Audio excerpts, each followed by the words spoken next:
Elden Ring's bosses have helped deliver the best gaming experience I've ever had, and as a tribute to my favorite game, I want to rank them all. Mostly accounting for the gameplay they offer, but we'll also be considering their arena, their lore, and the context they have in the rest of the lands between. The bosses being considered for this list are ones that I consider to be actual bosses, not bosses you encounter later on as regular enemies, with a few exceptions, of course. Another thing to mention is that some boss types are going to receive one placement together, while others will be separated into different tiers of the ranking. As an example, I'll be ranking both Crucible Knights as one, because I think the one with the Great Sword and the Great Spear aren't really different enough from each other to warrant a separate placement, especially because my feelings on these guys individually are about the same. While I think the Godskin Noble and Godskin Apostle are different enough from each other to warrant a separate ranking. The last thing I wanted to mention is that you guys are going to be seeing these bosses in order of when the average player is going to encounter them, not in the order of enjoyment, mostly because that's just going to make things a lot more manageable in terms of gathering footage. And yeah, with that out of the way, let's get into ranking these guys.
It's no secret in the Elden Ring community that Tibia Marnir is one of the more underwhelming bosses in the game. It's kind of cool that in the early game they exist as a very approachable boss. You know, you see this big health bar and these guys rowing in the water, and you have to fight skeletons as you fight them, and you think that would be very intimidating or hard, but no, it's really not.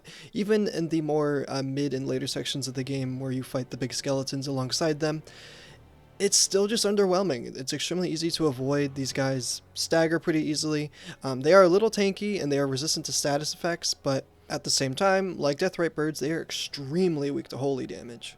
Outside of that, these guys purely exist for world building, as to say they used to be necessary to row souls to wherever they went before the Erd Tree, but like generally, yeah, these guys just are very underwhelming and aren't really much to talk about, so I'm going to give them a D tier.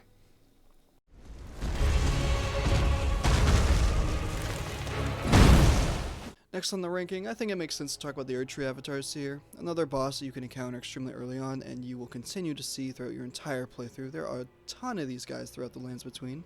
And of course they all drop the physic tiers, which is quite useful honestly. But outside of that, in terms of fighting these guys, like I wouldn't say it's ever a bad time. Like even the rot ones aren't really that annoying to fight once you know how to dodge their rot AoE attack. But outside that, like these guys are just super easy. Like all of them are super weak to fire damage, so even in the early game, like you just slap some fire grease on a decently upgraded weapon and you'll likely win with the flasks you have and just out damage the boss. Their AoE Golden Land attack can be a little annoying, but outside of that, like these guys are just super easy. I'd say the only time they're ever genuinely frustrating or hard maybe is if there's other enemies in the arena with you, but that's true for like any boss. So overall, I'd say these guys are pretty easy, not too memorable, but I definitely wouldn't say they're bad, so I'm going to put them in a solid C tier.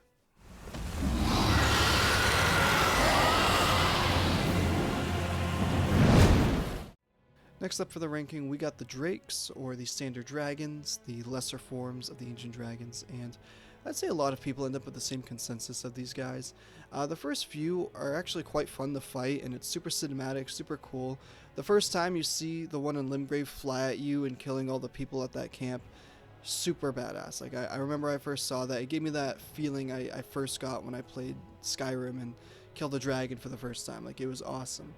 But on repeat playthroughs, or even on the same playthrough, you just encounter so many of these guys, and they all kind of just have the same weakness. Like, obviously, elemental weaknesses can vary slightly, but like if you have a weapon that has even slightly decent range, you can just stay up at the head, do literally anything that does decent stance damage, knock them down easily, do more damage while they're knocked down, then get your visceral. Like, you can kind of just script their fight. And yeah, some of their breath attacks can be annoying, especially if they bounce off the environment. Speaking of the environment, these guys can get caught on really awkward terrain.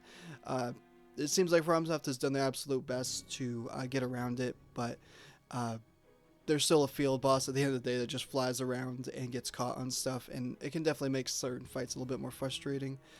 But yeah, I mean, the only times the dragons are ever challenging to me is like the ones that are super, super tanky, and particularly the frost one. I hate the frost dragon that you find in the mountaintops. I don't have footage for it here because I haven't gotten that far in my playthrough yet.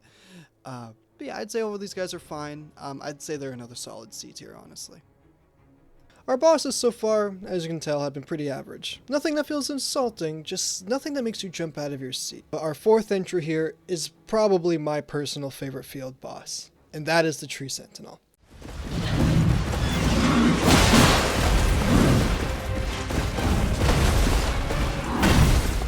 Tree Sentinel's kind of a menace in the community. I mean, this is the first boss you encounter out in the open world, and it is not an easy one. This boss was clearly put here to show players, hey, you can't exactly bash your head against the same boss over and over and over until you win. I mean, you can, but it's just going to take you a long time. When you could rather just go around the boss and upgrade your character, familiarize yourself with the game. Of course, when I first played the game, that's what I did. I fought Tree Sentinel for 4 hours and couldn't get anywhere, and I just dropped the game until eventually a year later, once I was actually able to put my pride away and go around and actually upgrade my character first, I was able to come back and fight probably the best field boss in the game in my opinion. Again, being a field boss, it doesn't have any crazy cutscenes, its moveset isn't the most diverse thing of all time, and it doesn't have a ton of flashy attacks, but when you get into that transition halfway through the fight with all those shield slam attacks, it is kind of it's a lot of fun. I mean, this boss, it's always a delight to fight it, because especially in the later game, like you see like duo versions of the fight, but FromSoft always puts them in the world in a way where you can fight them one at a time pretty easily, and it just makes it so much more manageable. And again, it's just a great time. Like, my only complaint about this boss is in those duo fights, one of the Tree Sentinels doesn't have a shield for some reason. They have a big torch, which is kind of lame. But yeah, overall, I'd say these guys deserve a solid A tier. Phenomenal boss fight.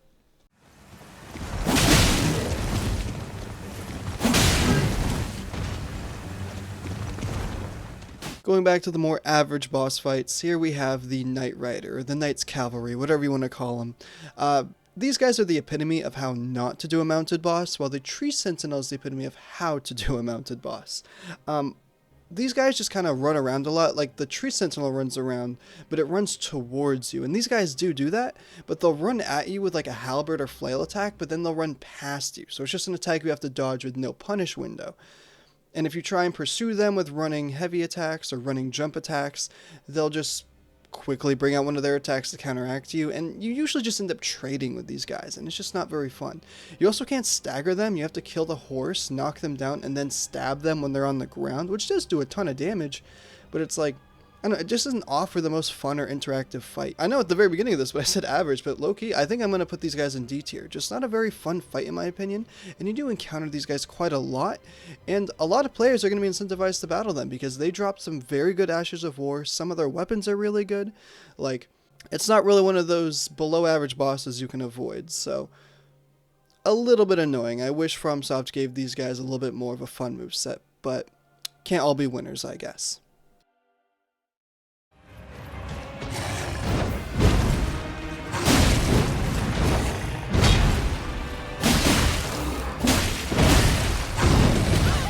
Next up, we got the Leonine Misbegotten. These guys are actually pretty cool. This is another one of those bosses where you encounter them as bosses in the early game, but later in the game, especially in the Halig tree, you just encounter them as regular enemies. And their placements there are really awkward because you just end up fighting them with other dudes, and it makes those fights annoying. But when you encounter these guys in the early game by themselves, especially the one at the castle in the Weeping Peninsula, It's actually a very manageable and fun fight. Their moveset's pretty cool, it's very fun and satisfying to dodge, they have good punish windows, you can stagger them. Overall, I'd just say this is a very well balanced and decently fun fight. Nothing crazy or super cool happening, so I don't think I'm going to put this in A tier. I think leaving this in a solid B tier is exactly where this guy belongs. But yeah, I don't think I really have any other notes. This is just a fight that I'm not upset to see. It's just in the late game, they are put in really awkward places at times, which is a bit unfortunate, but this guy himself, I think, is a pretty solid fight.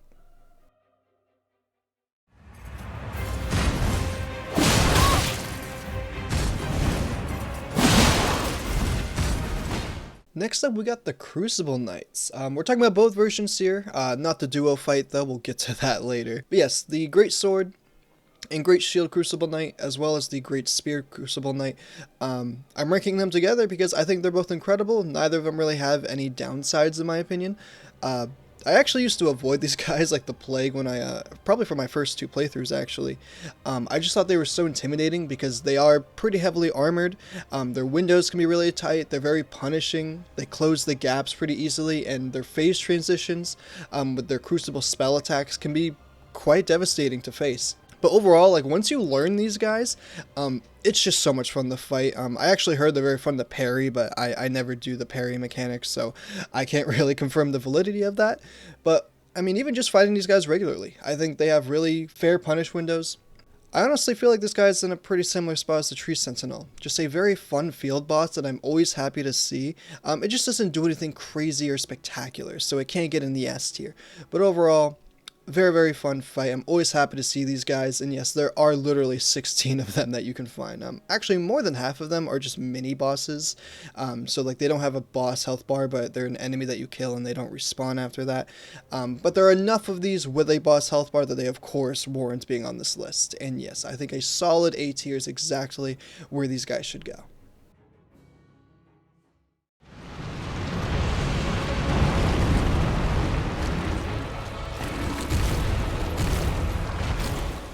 Tree Spirit is kind of a weird one for me. This is another boss you encounter a lot throughout your playthrough. There's even some of these guys in the DLC, which is kind of funny, that these guys are literally everywhere you go, and I know a lot of people complain about that, but for me personally, it doesn't really actually bother me that much. I just think their design's pretty cool, and they're really not that tough. FromSoft has to really try and put them in the worst spot possible to make these guys challenging. In particular, there's a few rot versions of these guys that are put in some very awkward places, and it makes them very annoying to fight. But in terms of just like the standard boss versions of these guys, it's pretty easy, but again, I like their design.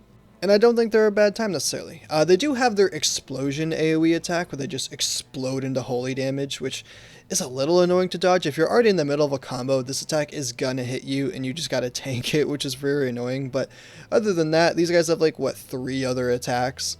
And they are all kind of cool and fun to dodge, and yeah, they're pretty easy to punish. As you can probably guess, very weak to fire damage, but also weak to bleed because they're also like, they're like fleshy tree creatures. They're not really a spirit. It's kind of strange how that works, but yeah, I think these guys are a decent time, but they are very much overly used, so I think putting them in a B tier is fair here. Foul tarnished, in search of the Elden Ring.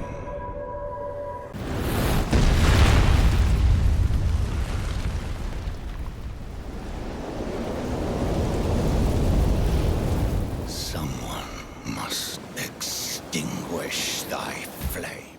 There he is, the Fel, the Omen, the Legend, Margit. This guy is what a lot of people consider to be the true barrier into Elden Ring. A boss with a relentless and complex moveset that just punishes you for not preparing yourself. I mean, even on repeat playthroughs, I very rarely just go straight to Margit without leveling anything up, because it is genuinely challenging. I actually think this guy is harder than Godric. He has a lot of mix-ups. He has attack combos where you can't dodge all of them, so you have to dodge, deflect, and dodge in some cases.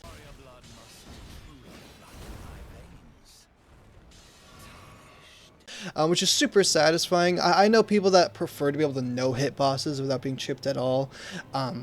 they may be a little frustrated by that.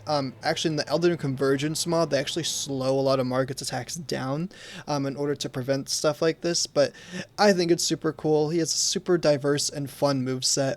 Really shows players what Elden Ring is all about. And of course, this is not the last time we see him. This is just a projection of him with the fraction of his actual power. And of course, we will get to him later, but for now, I think Margit the Fell Omen deserves a solid A tier.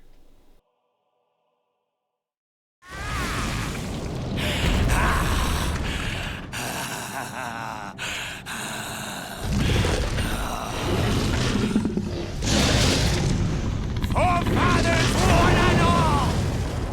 Bear witness! I think our encounter with Godric is quite interesting, because of course the game tries to present him in a way where he looks really cool, which to be fair he kind of does, right? He's got all these limbs grafted onto him. Halfway through the fight he grafts a dragon onto his arm, like that was crazy. But I mean, in terms of the story, like, he's kind of a loser. I mean, he's one of the only demigods that didn't participate in the Shattering War. And of course, rather than training to be stronger like the other demigods do, Godric just grafts other beings to him in order to take the easy way out. Just to get stronger by having more limbs, I guess. But yeah, lore aside, in terms of gameplay, I think Godric is actually pretty fair and a decently fun fight. Pretty decent punish windows, a few kind of like stupidly delayed attacks like Margit does. He also has that whirlwind attack that starts up a little too fast for the average person to be able to dodge, but it's really small chip damage, so I mean, who cares, I guess. But yeah, overall, very manageable fight. I think it's pretty fun, but I actually don't really think he's that incredible. I know a lot of people glaze Godric and sing his praises, but I think I'm actually going to give him a B tier. Very solid fight, very good introduction to the demigods, but definitely far from my favorite.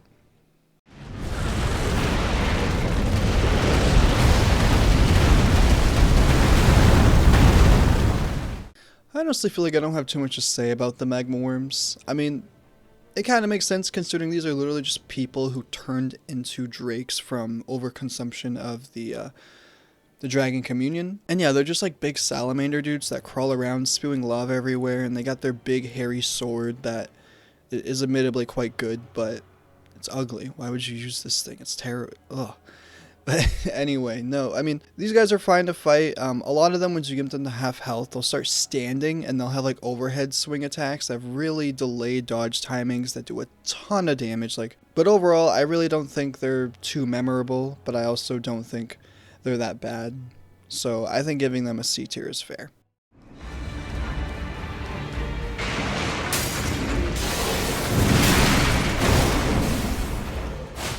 The Red Wolf is another enemy that appears as just a standard enemy later on, but the two that appear as actual bosses I think are relevant enough to make sure it stays on this list.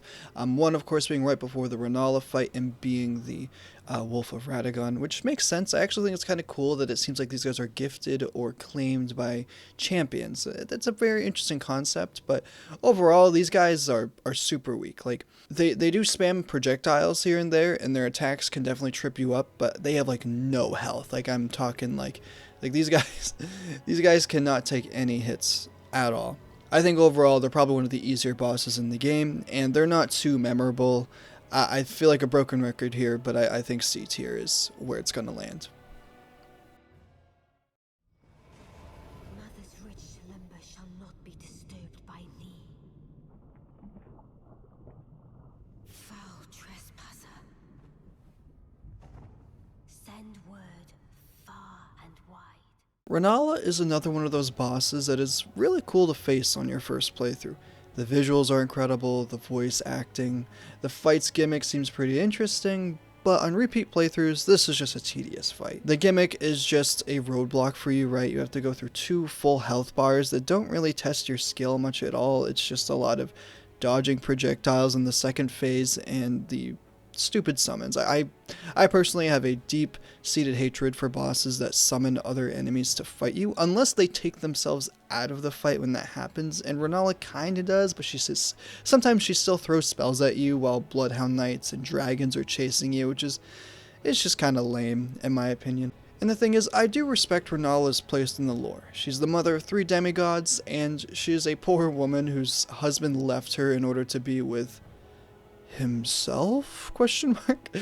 It's tragic, right? And she clings on to this egg as a last gift from him before he left, and it is really sad. And I do think her story is a captivating one, but that doesn't save her from the lack of gameplay.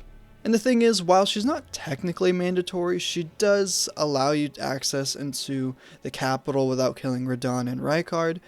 She gives you the ability to respec, and she's also mandatory for completing Ronnie's questline. And again, I'm not going to act like it's the end of the world or anything. This isn't like the worst fight ever. It's really far from my favorite.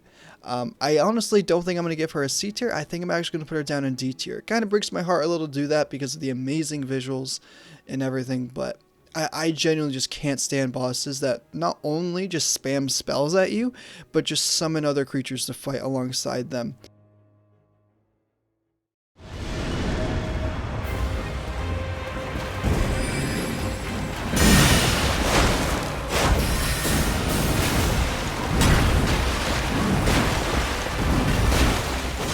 So I don't want to spend too much time talking about Spectral Loretta because of course we end up fighting the real Loretta later on, and I want to spend most of my thoughts on the boss when we get there. It'll be the same thing when we get to Golden Godfrey. I think the spectral versions of these bosses are actually pretty, like, it's kind of cool. Like, it is kind of unfortunate to reuse major bosses like this, but it makes sense in the world of Elden Ring, and I think Spectral Loretta is a cool fight, so I'm going to put her in B tier.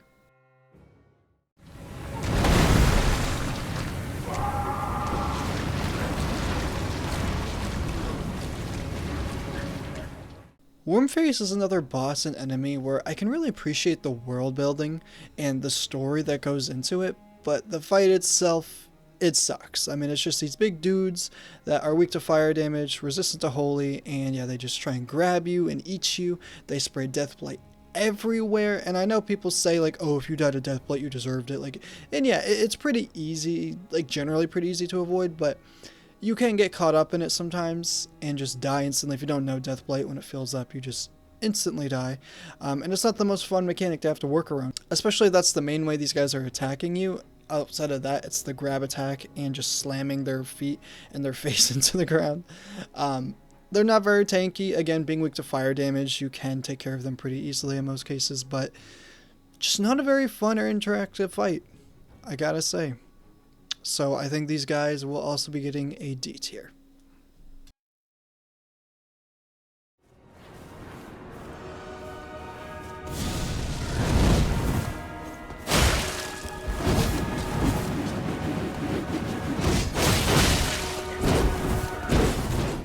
During my first few playthroughs through Elden Ring, the Godskin Apostle was one of my favorite field bosses. As soon as I got to the Altus Plateau, I was so excited to be able to go up to the Windmill Village and fight this guy. But as time has gone on, I've realized I actually appreciate the Godskin Noble a little bit more. Spoiler, I guess, but yeah, I think the Godskin Apostle is a pretty solid fight.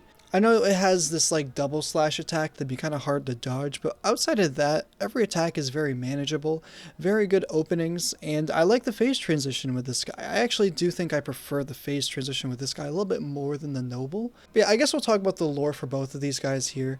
I think the lore for the Godskin Noble and Godskin Apostle is absolutely incredible. I love the story that these guys' weapon descriptions and spell descriptions offer. The fact that they have a queen that we just don't ever see because she permanently died some time ago, and they are the remnants of her trying to reclaim what Marika took from them. I think that is so cool, and I honestly think it's kind of a shame that they don't have their own ending. I feel like there should be like some type of NPC that's familiar with the Godskins that we could have followed with all the like the other endings give us, but unfortunately they're kind of pushed to the wayside in terms of the story, as if to say their time is gone, like there's nothing they can do, which is unfortunate considering how many times you have to fight these guys, on top of the fact that their lore is extremely in-depth in just a bunch of item descriptions. You'd think they would have gotten a little bit more spotlight in terms of the story, but regardless, I think these guys are cool. Their weapons and spells are also very fun to use, and they're also really good, so yeah, I'd say overall these guys are a very great include in a game like Elden Ring. Solid B tier for the Godskin Apostle.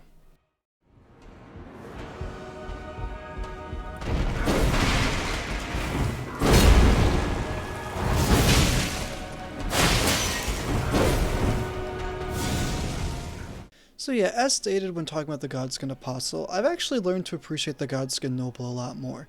I know a lot of us have ended up frustrated with this guy because, well, his rolling attack can be quite frustrating, and it still is.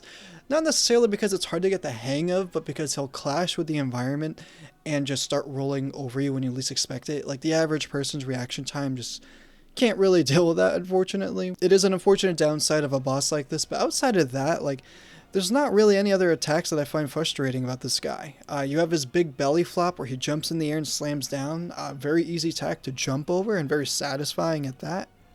His big impaling thrust attack is very fun to dodge. The sound design is incredible there, honestly. He does have that attack. I forget what the spell is called. I think it's called Noble's Presence or something like that. He like puffs out his chest and it causes a bunch of black flame to spill out of him, and it is straight up impossible to dodge. Like, it comes out way too fast. So there are a few things here and there kind of similar to the Apostle, just a few attacks that are just really tedious and you really just question the design that went behind them. But other than that, just an extremely phenomenal fight in my opinion. Okay, well, maybe phenomenal is a little strong of a word, but I do think he's a little bit better than the Godskin Apostle, so I'm going to put this guy specifically in the A tier. And if you're wondering about the Godskin duo, we'll of course get to them later.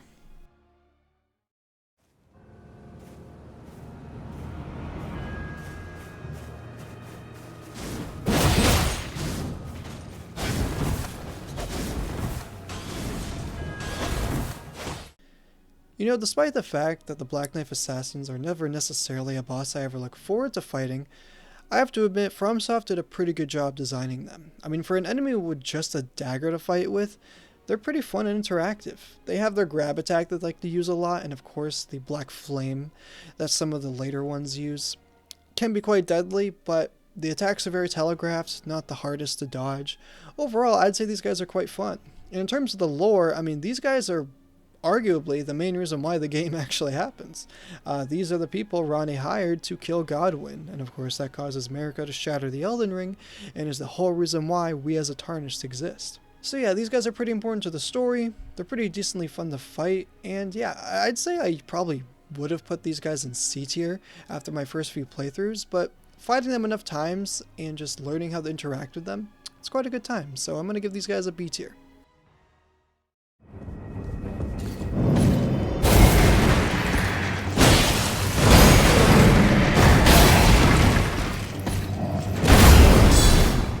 Elamir the Briar, also known as the Bell-Bearing Hunter, has grown quite a reputation in the Elden Ring community, particularly because of Elden Ring Night Rain, but even in base Elden Ring, this guy is quite challenging. Of course, with all the Bell-Bearing Hunter variants and the main fight in the Shaded Castle, there's a lot of opportunities to fight him, and regardless of which state you're fighting him in, like, he is challenging. And I know a lot of people actually like this fight, because he's just a big cool looking dude with his big old slab sword.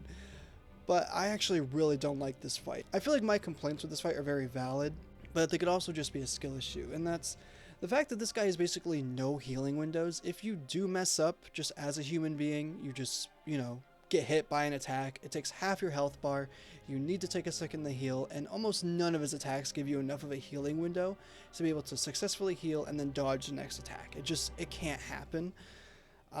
And yeah, I feel like a lot of his attacks have very different dodge timings, but they all have very similar animations to each other. So all the stuff I'm describing to you is stuff that sounds like maybe it really is just a skill issue, and this is just one of those bosses that I personally have a hard time with.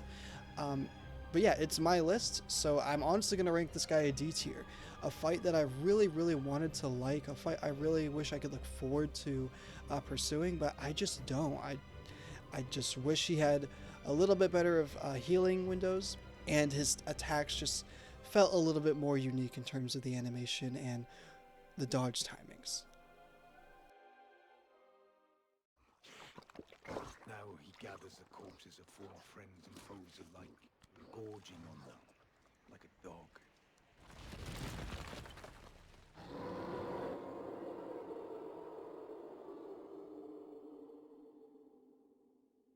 Howling at the sky.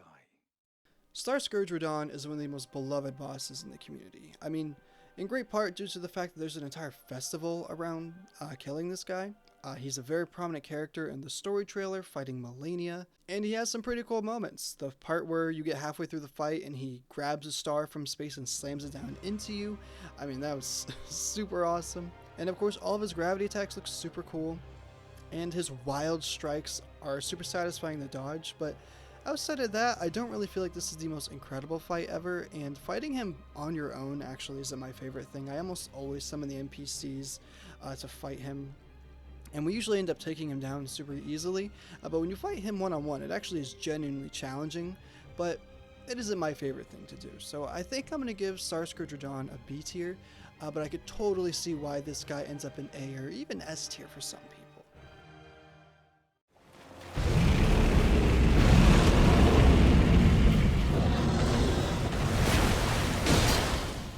The Dragonkin soldiers are quite interesting. They show properties of both drakes and the ancient dragons because they wield ancient dragon lightning incantations, but they're frost for some reason.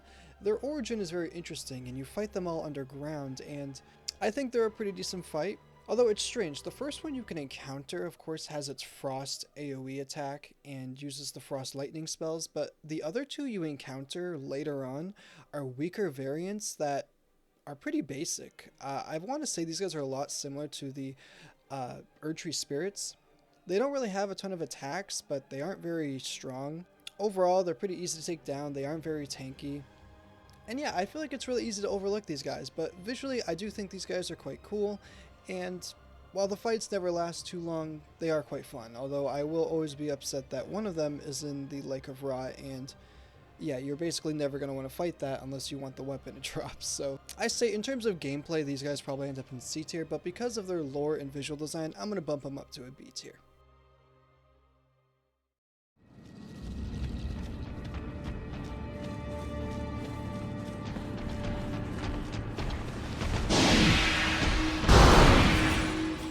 The Regal Ancestor Spirit is quite interesting. Of course, the one that I'm showing off is the one that you can fight right after beating Radahn in the Ancestral Woods, but then there's the one right below the Mistwood that I usually just don't end up fighting. I actually don't even go down there that early in the game because there's not really that much to get down there. There's the square off Ash of War, and that's basically it, because that version of the Ancestral Spirit doesn't drop anything other than a few runes, so I usually just wait to fight this one right after Radahn, and yeah, it's a decent fight. The OST is very unique, and it's very good. I think it fits the boss very well. It's kind of nice to get a break from the super loud and in-your-face choirs that Elden Ring tends to have, and the boss visually is great. I do think it's kind of annoying that it has a heal mechanic, but I guess as a guy carrying 12 healing flasks, maybe it's a little unreasonable to expect no bosses to ever heal. And I do think it's cool that it likes to take the aspects of the spiritual animals around it. That is very cool, that it can like jump around like a rabbit or charge like a boar. That is really cool.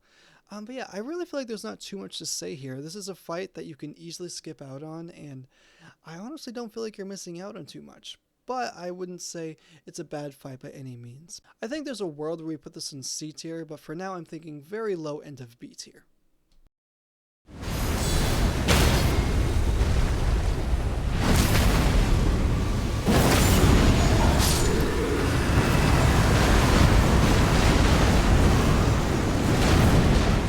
Oh boy, the Gargoyle Duo. Probably one of the worst fights in the game. Bottom 3, honestly. This fight is terrible. Because individually, the Gargoyles aren't really that bad. I don't think they're the most fun thing to fight because their hitboxes are a little weird. They're made of stone, so they're a little tanky. But outside of that, like, generally individually, they're fine. But when you put them together in the same boss room and making them breathe poison, that's just ridiculous. That's insane. Because while you start off as fighting one of the gargoyles, once you get them to half health, that's when the second one comes in. And the unfortunate thing is, the one that you got to half health will start to stay back more while the other one tries to pursue you. And if you try and pursue one of them, the other one's breathing poison at you across the entire arena. I mean, the long poison line that these guys can shoot goes off the entire arena. And it's not just regular poison. This is like the Scarlet Rot lingering poison that just deals damage to you and then eventually will proc. It's crazy. I think FromSoft is 100% one of those developers that knows what they're doing at all times and knows when they're making a shitty boss, and I think they purposely made this boss as horrifically bad as possible. There is literally no reason for this boss to be the way it is other than FromSoft just needed to do a little trolling. But yeah, I'm putting these guys in F tier. I don't want to spend too much time on it. It's terrible. It's horrifically bad. Just over level for this fight, get an OP summon, and just get these guys out of your way, because they do unlock an entire secret area, so chances are you're going to end up fighting them.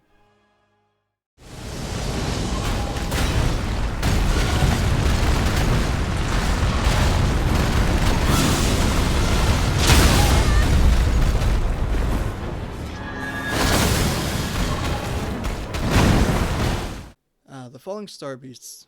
I'm actually not really sure what the general consensus is on these guys in the community. I wouldn't say they're necessarily forgotten about, because they might have lore implications when it comes to Estelle, but in terms of gameplay, I feel like I'm actually quite a fan of these guys. Their stone exterior can make them quite tough if you're not hitting the head, and hitting the head can be quite awkward because most of the time you're fighting these guys in craters, so the terrain can make it a little annoying to be able to hit these guys where you're actually going to be doing damage, but overall, I'd say these guys' attacks are very fun to dodge. The fact that they send rocks out at you using their tail and mandibles.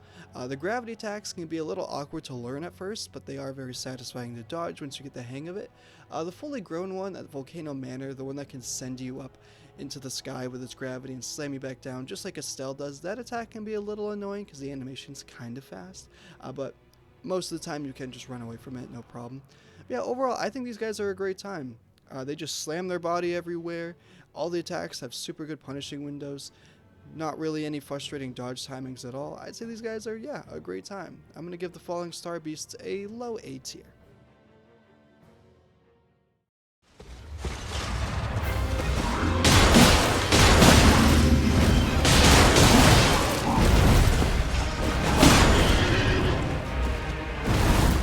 I would say my opinion on the Draconic Tree Sentinel is not super strong. I definitely don't like them as much as the regular Tree Sentinel, but I don't think they're a bad fight by any means.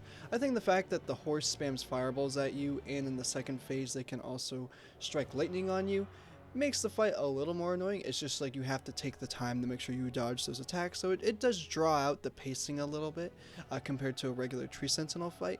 But overall, I think a lot of the dodge timings are pretty satisfying to get through.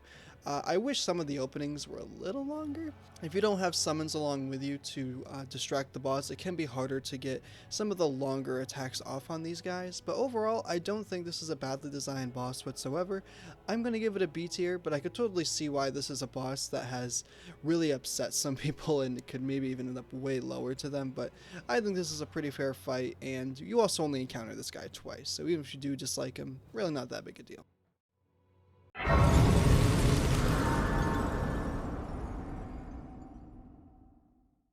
Bosses 26 through 29 are slot bosses. The Crystallians, the Omen Duo, the Demi-Human Queens, and the Watchdogs, all of these guys are super whatever. I don't necessarily think any of them are bad, but I really just don't really find anything about these guys unique enough to be able to talk about them individually, so I thought I'd just lump them all together into D tier. Again, nothing really insulting here, I just don't really ever look forward to fighting them, and they're all just shoved in the back of dungeons and really just there for fillers. So overall, I think D tier is pretty fair for all of these guys.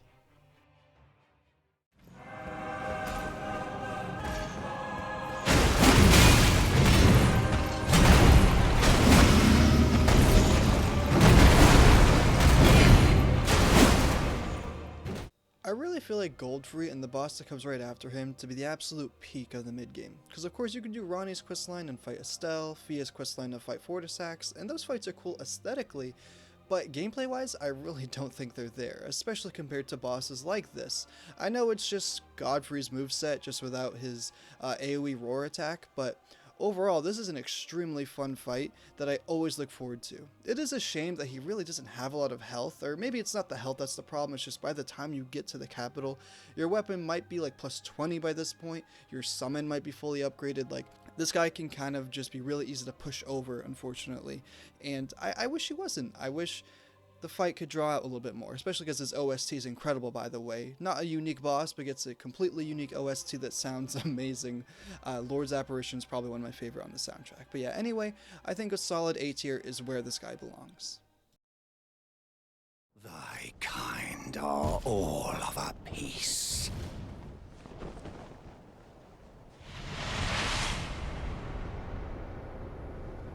Pillagers, emboldened by the flame of ambition.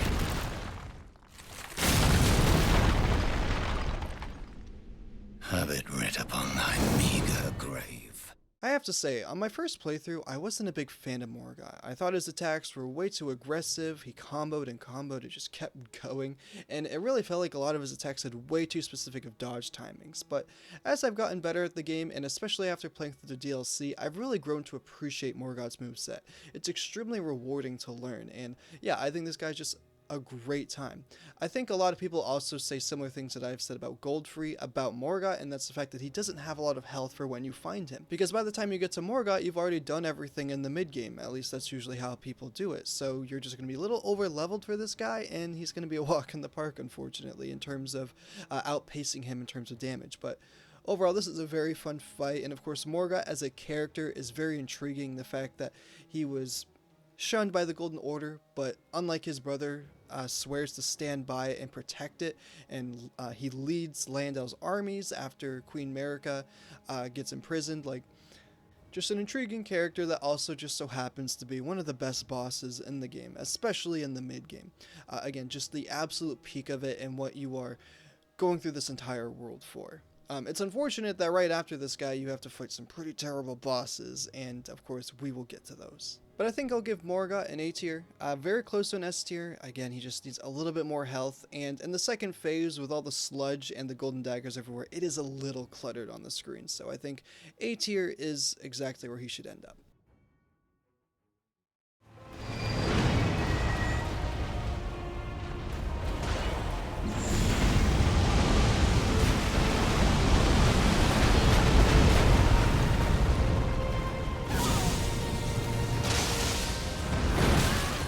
Estelle is one of those bosses where I can really appreciate the world building, story, and design. I mean, the way this thing looks is incredible. The fact that these things are heavily implied to be an evolved form of the falling star beast, all of that I think is really interesting, and the fact they use gravity as a form of attack is really cool. But just fighting it isn't the most fun thing in my opinion. I don't think it's bad. I don't really think there's anything that frustrating about Estelle. It's just it being a larger boss with these gravity AoE attacks, it takes up a lot of space when those attacks happen. So you have to do a lot of backing up, and bosses like this just slow the pacing down. It doesn't always feel like you can apply pressure if you don't have a projectile, Ash of War, or spell to be able to capitalize on those openings. I mean, you can see in my fight here, I used Latenna, and she's great for bosses like Estelle. I mean, she basically mowed down like 60% of his health while I'm getting hit by all these AoE attacks. But like I said, the visuals here are incredible. Not just the boss's design itself, but just all the attacks with all the stardust particles everywhere. The arena looks incredible. It's really good stuff, but just the fact that it teleports everywhere and has all of these long attacks that force you to move away from it. I mean, even with the Stormblade Ash of War, which is a very good and efficient Ash of War projectile, the pacing just wasn't there for me. I really only feel like I mowed him down at a good pace because of Latenna, you know? So overall, I think I'm going to give Estelle a C tier. Again, I know so many people praise Estelle because of his amazing world building and design, but in terms of gameplay itself, it's just not there for me, man. So I'm going to give it a C tier.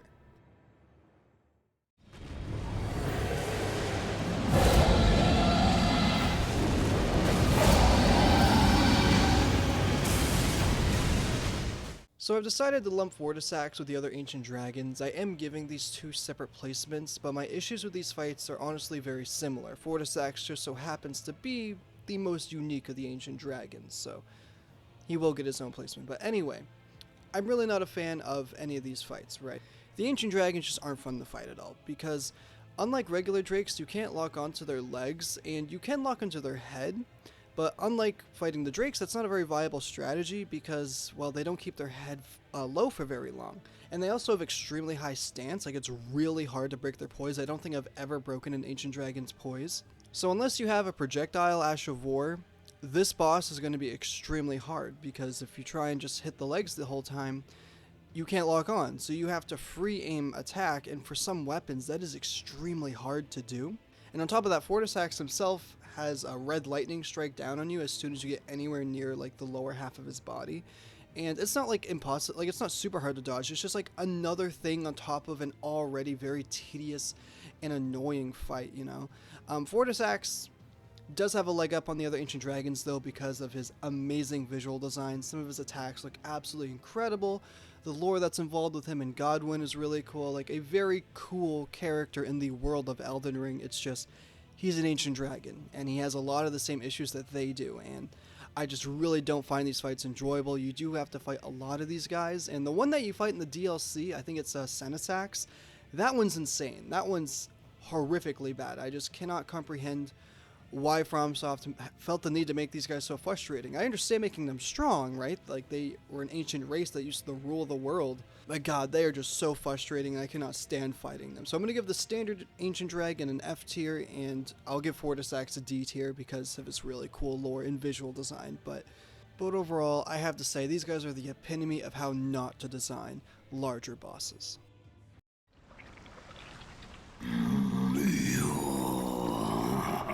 Join myself and King as family. Together we will devour the very god. I can't lie, guys. I really don't like Rykard's fight. It's a real shame because Rykard's story is actually a big reason why I looked back into Elden Ring. I really got so invested in the story, specifically Rykard's. I think it's very cool that he was just this dude who hates the Erdtree and he let himself get devoured by this huge snake in order to potentially pursue a path where he could dethrone the Erdtree and burn it away. I think that's really cool. But god, this fight, I just don't get it, man. I really understand the spectacle here, right? You have this big wind sword that you can use against this guy, and it's so cool, it's so badass, and you also have the ability to upgrade the weapon. You can get talismans that boost its attack, so you can control the pacing of this boss that has 2 health bars nicely, which is cool and all, but this boss just has so many BS attacks. It has this earthquake attack where the snake digs its mouth into the ground and it sends an earthquake shockwave at you, and it's literally almost completely impossible to dodge. I have seen some people sprint it, but it's just like it requires very specific positioning and timing.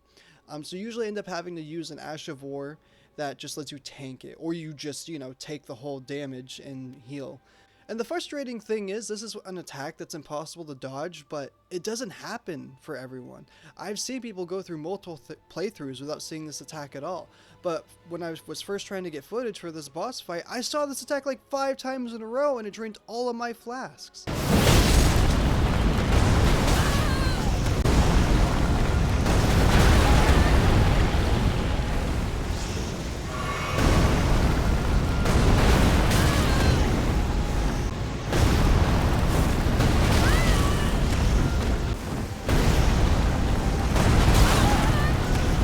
I don't know, personally, I just don't see how so many people just look past all of these flaws with this boss. And I just mentioned one attack. Not to mention in the second phase, he does have that skull attack where he just spams all of those red skulls at you. I usually don't see it because I can usually kill him before that attack comes out, but just the fact that that attack exists as just a projectile that you have to run from for like a minute straight, just dragging out the pacing of the fight, when this is already a boss with 2 health bars, by the way. Like, attacks like that just shouldn't happen, period, let alone with bosses with 2 health bars. It's also this big snake that's also, moving towards you, and you can't stand in the lava pool that's around it, but eventually it pins you again up against the wall, so you have to run away in an awkward way, because sometimes bosses like this will back away when stuff like that happens, but sometimes he doesn't, and you're just smothered by this lava that's constantly staggering you and making it hard to dodge his attacks. I don't know, I just can't look past all of these terrible design choices in terms of a fight like this. They had all the pieces to make this an incredible S tier fight, but I don't think it's there, man. I'm gonna give this guy a D tier. I'm honestly really close to giving him an F tier, but he's really saved by his amazing lore. So yeah, that's where Rykard is gonna end up.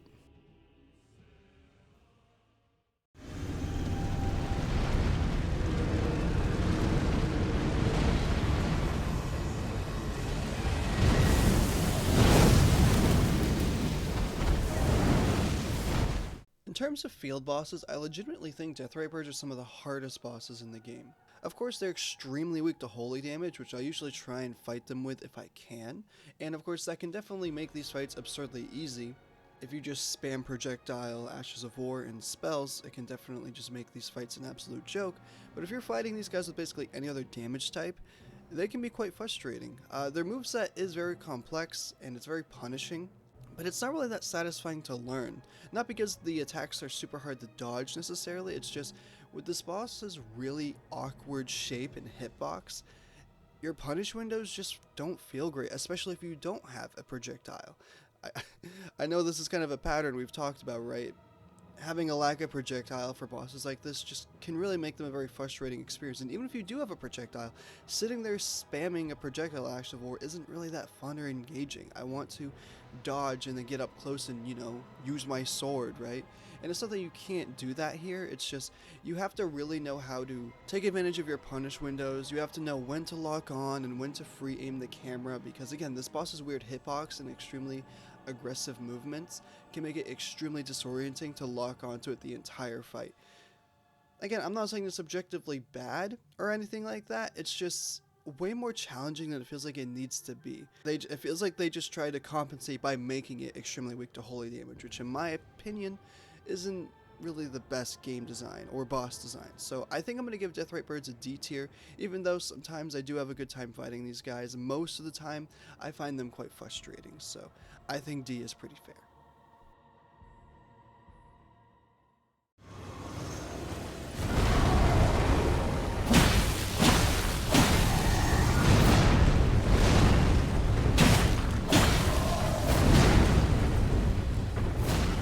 The Black Gargoyle is another of those field bosses that I honestly find to be quite challenging, because on top of being 80% resistant to holy damage, it's also pretty resistant to all the other elemental damage types. Really, its only weakness is trying to use physical striking damage against it.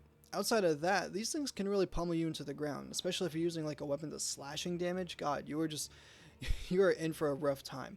On top of just having the regular Valiant Gargoyle moveset, which can be quite difficult to learn and very punishing, these guys have Destined Death. So if you already don't get two-shot by two of their attacks, the Destined Death added to some of them will definitely finish you off. It can be quite a challenge, honestly. I definitely don't think these guys are a pushover, and I honestly don't really think it's that rewarding to learn them. It's not like their hitbox is as bad as the Deathrite Birds or anything like that. It's just, I don't know, I just don't really vibe with this fight all too much. Again, not bad by any means, just not really something I ever look forward to. So I'm going to give the Black Gargoyles a C tier.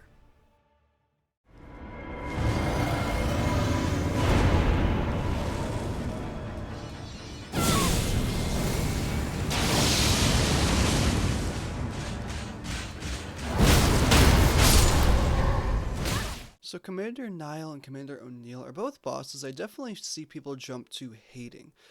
Mostly because, of course, they do summon warrior spirits to fight alongside them.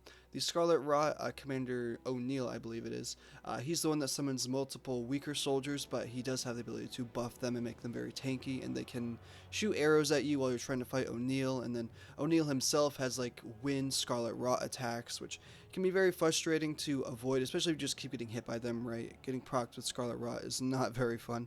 And sometimes the Clean Rot Knight that's nearby will hear the fight going on and, want to join in the party, and that can also make it just way more frustrating than it ever has to be. But Commander Nile, on the other hand, I actually kind of enjoy this fight. He only summons 2 soldiers, and they are like tougher Banished Knights, but they aren't too tough to take down, especially if you like fully upgrade your weapon before coming here. They really aren't that hard to deal with. But of course, when they're taken care of, the real fight begins and you get to 1v1 Nile, and I think it's a pretty good time. I know it can be a little frustrating to learn that you can't really get huge punish windows after a lot of his huge attacks. I believe his attack where he goes up into the sky and tries to kick down, and of course the attack where he slides across the arena and tries to uppercut you with his weapon. After he does those attacks, he'll follow up by slamming his weapon into the ground and causing the Frost AoE to appear. So you can usually only get a really quick R1 in, and then you have to back up. And then after he does the Frost AoE, that's when you can go back in to get another punish. I can definitely see why Nile isn't really that fun for people to enjoy, and I definitely also don't care for O'Neill much at all, because Scarlet Rot is an absolute pain, and no one really wants to deal with it. And of course, he is mandatory for Millicent's questline. I'm not going to lie, I probably should have talked about him earlier, but I kind of forgot, which is kind of funny, but lumping these guys together ain't a big deal. But I think Commander O'Neill, the Scarlet Rot guy, we're going to give him a D tier. And then Commander Nile, I think he honestly deserves a B tier. I definitely could see why a lot of people hate this fight, but I give Nile a little bit more of a pass because Once you kill the soldiers he summons at the very beginning, he can't summon anymore, unlike O'Neill. It's very similar to the reason why I don't care for the Renala fight. She summons spirits throughout the entire fight, which I think is a lot more tedious than just killing 2 tougher enemies at the beginning and then just 1v1ing for the rest of the fight.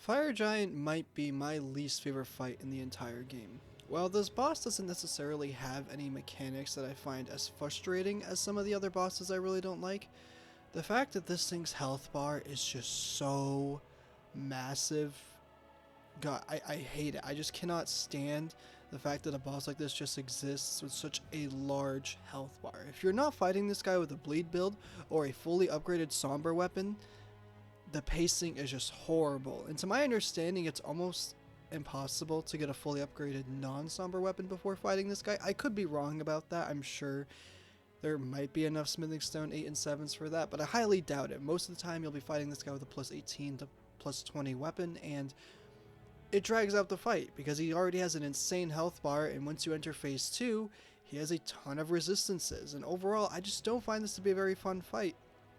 He runs away a lot, he spams projectiles at you, he has a ton of attacks that require you to just move away for a long time, and even like if you try and lock onto his hands in a second phase to try and do more damage, he doesn't really keep his hands on the ground long enough to get good punish windows in my opinion.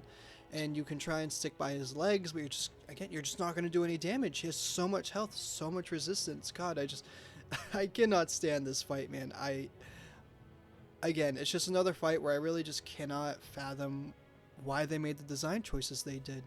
I know there's only so many ways to make such a large boss so fun, and I will say the design of the boss is creative. I definitely commend that, but I actually think he's kind of ugly. I don't think he's very pleasant to look at. His cutscene's cool, I guess, but like for the most part, I just don't find this much of an enjoyable fight at all. I really think he's at the bottom of the barrel for me, which is crazy because I know I've heard of a lot of people actually kind of glaze this guy, or at least say he's overhated, but I thoroughly disagree. I think this is a horrible fight, and I hate that it's mandatory. I hate having to fight it every playthrough. F tier for the Fire Giant.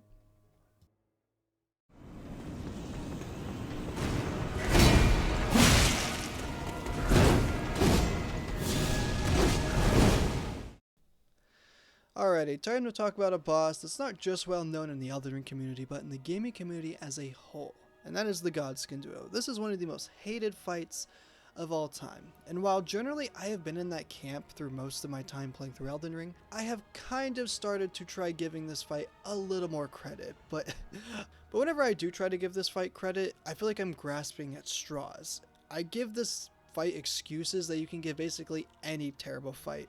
I can say, oh, if you go with a particular strategy, if you use summons, you use a very specific item that counters them, it's a walk in the park, it's a decent time. But like, that's just, again, that's true for any fight. Because the thing is, like, a lot of the other terrible fights in Elden Ring, you aren't allowed to really go in with any strategy you want and have a good time.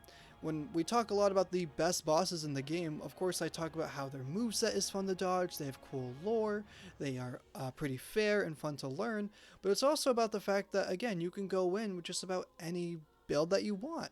Maybe you shouldn't go with a particular elemental infusion, but outside of that, you can go with any weapon type, any weapon skill. As long as your weapon is reasonably upgraded and you're somewhat scaling your stats towards your weapon, it's very doable. But a fight like the Godskin Duo requires you to either use cheesy mechanics or to come in with an overpowered strategy, or a combination of the two, and that's just not very good game design in my opinion. And you can kind of just see this with all of the duo fights in Elden Ring. I mean, this is a game with hundreds of fights. I guess we can't really expect all of the fights, let alone especially the duo fights, to have in-depth mechanics, but I really feel like they should have just kept the duo fights to an extreme minimum and actually given them the time they needed to be fleshed out.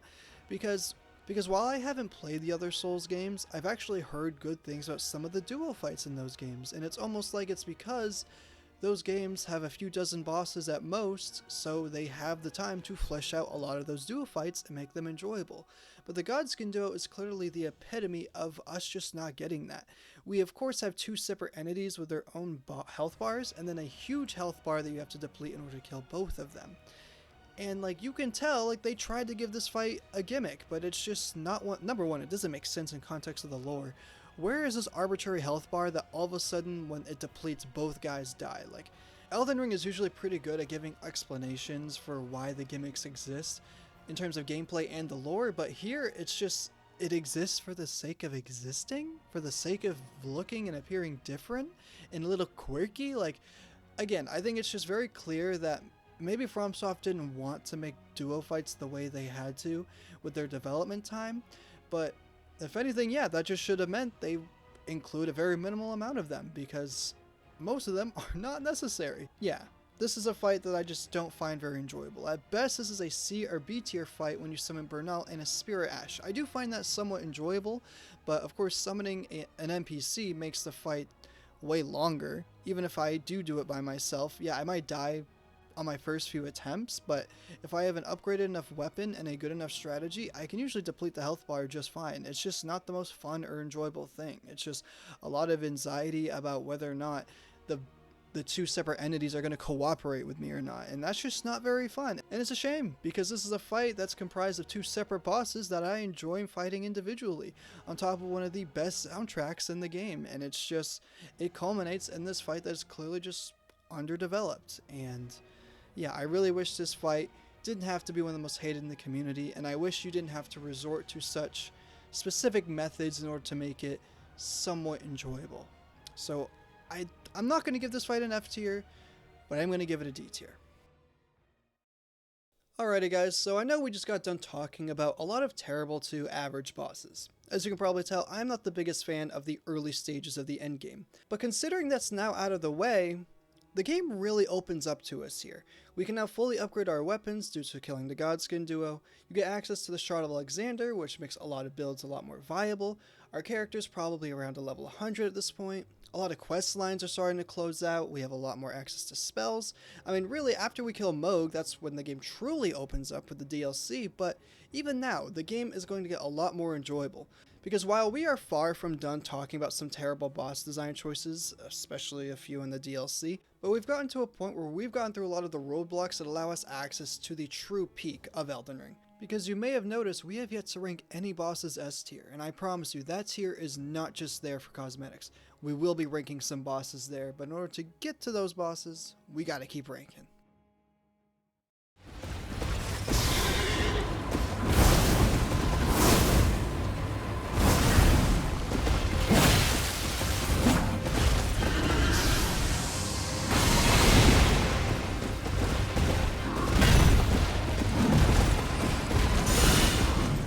So we talked about the spectral version of Loretta earlier on in the list, and I gave her a B tier because, well, she's just a spectral fight, but this of course is the true fight, and I actually think it's quite enjoyable.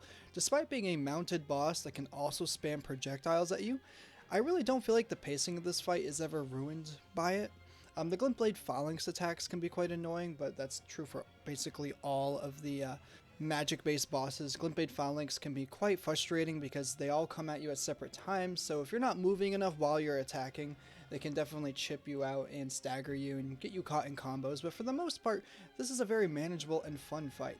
In second phase, she has a lot of her Loretta slash attacks with her halberd, and then she has the bow attacks, which are just very fun to dodge. Overall, she's just a great time. I don't think this boss is incredible by any means, and definitely not the peak of mounted bosses. I think that'll always be the Tree Sentinel, at least for me. But even then, I still think Loretta, Knight of the Haligtree, deserves a solid A tier. Dearest Mikola,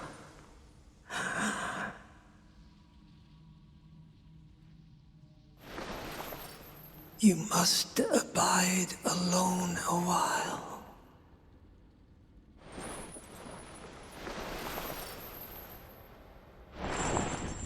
Welcome, honored guest, to the birthplace of our Dynasty! Moog Lord of Blood is one of the most beloved fights in the community, and for good reason. And while for me personally he doesn't enter the top 5, I think that really just goes to show how many high quality bosses there are in the end game here.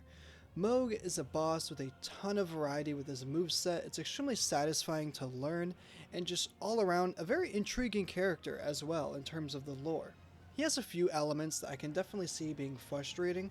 The first being that he's 80% resistant to fire damage for some reason. I know he uses blood fire, so it kind of makes sense, but I find a lot of people are actually frustrated that he's resistant to fire, but he's weak to bleed. And of course, in the context of his cult, it makes sense that he's weak to bleed. If anything, I'm pretty sure when you proc bleed, or if he procs bleed on you, he does get that the talisman buff. The other frustrating thing is the blood flame all around the arena. It is a side effect that will eventually build up over time if you aren't careful, and it can stagger you out of being able to dodge one of his attacks. I have died to that before, and it can be a little annoying to avoid because he does spam it, especially in the second phase. There's blood flame everywhere. But once you get used to it, it's really honestly not that much of a problem. I mean, these are just very minor nitpicks and a boss that is just so fun to learn. Like his brother Morgott, he has some delayed attacks that can be frustrating to learn, but once you get the hang of it, it's just so much fun to brawl with this guy. I can't stress that enough. I always have a great time fighting Moog. I guess a personal complaint of mine is that you have to beat him in order to get to the DLC. So in order to fight him with a lot of the tools you get in the DLC, you gotta go in the New Game Plus, which is quite unfortunate, because this is a fight I would love to thoroughly enjoy after concluding the DLC. Despite the fact that Moog doesn't enter my personal top 5 bosses in Elden Ring, I just can't get myself to put him any lower than S tier. I mean, he deserves that. I've seen so many people express that this is their favorite boss, and I don't blame them. It's just for me, there are a lot of other bosses that go above and beyond what Moog provides. But overall, he is an amazing inclusion in a game like Elden Ring. Alrighty guys, I wanted to do one more intermission now that Moog is defeated, because we now have a few branching paths to go down. We can go into the DLC and then come back to the base game. We can plow through the base game and go back to the DLC. But I personally don't actually do either of those things. I usually just do a mix of going back and forth between both, depending on which builds I'm switching between. Because since there's so many bosses in this game that are super resistant to one stat and super weak to others, and on top of the fact that just using a variety of builds is a lot of fun, I switch my builds throughout my playthrough, and I'll fight bosses in a specific order in which certain builds are going to have more of an advantage. So yeah, a lot of the fights that should be in order still will be, but some of the DLC bosses and main game bosses will be a little interchangeable in where I rank them. Cleanse away the strumpet's vile agony.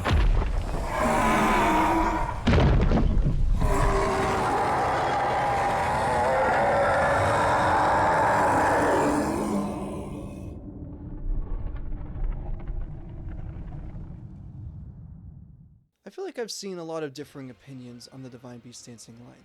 This fight gives us a boss with a very cool and beautiful moveset. The fact that they made a boss with no arms or anything like that to be able to tell when it's attacking, while still making it somewhat comprehensible, is quite impressive.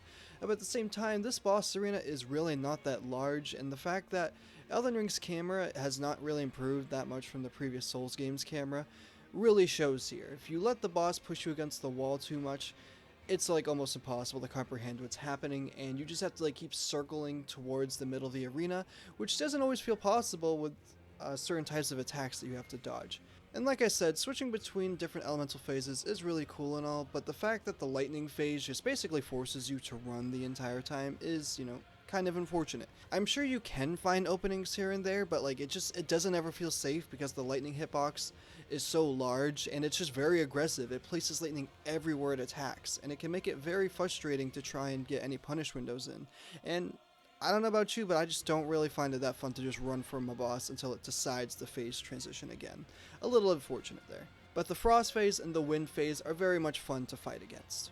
Overall, I think the Divine Beast Dancing line is a pretty fun fight and a very good introduction into the DLC. So I'm going to give it a B tier.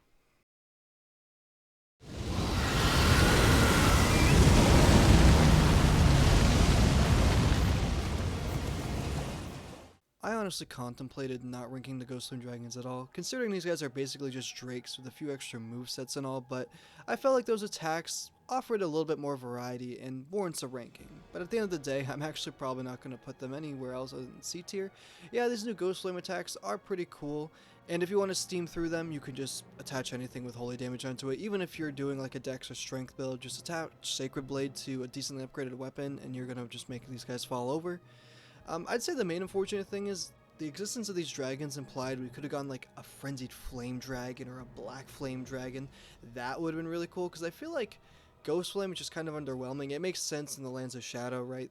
But yeah, overall, these guys are fine. Not too insulting, but I never really look forward to fighting them. And the two that you find after the first one, the one that can revive skeletons is really annoying. And then the other one is fighting, a bunch of Black Knights and Perfumers, which is just kind of unfortunate because you just have to like wait for the battle to be over unless you just want to be chipped by 1,000 enemies at once, including the dragons. So yeah, I think overall, the moveset is a little bit more interesting than the regular Drake moveset, but the fact that half of these dragons just have a really annoying gimmick, I think just keeps them in C tier, just like the regular Drakes.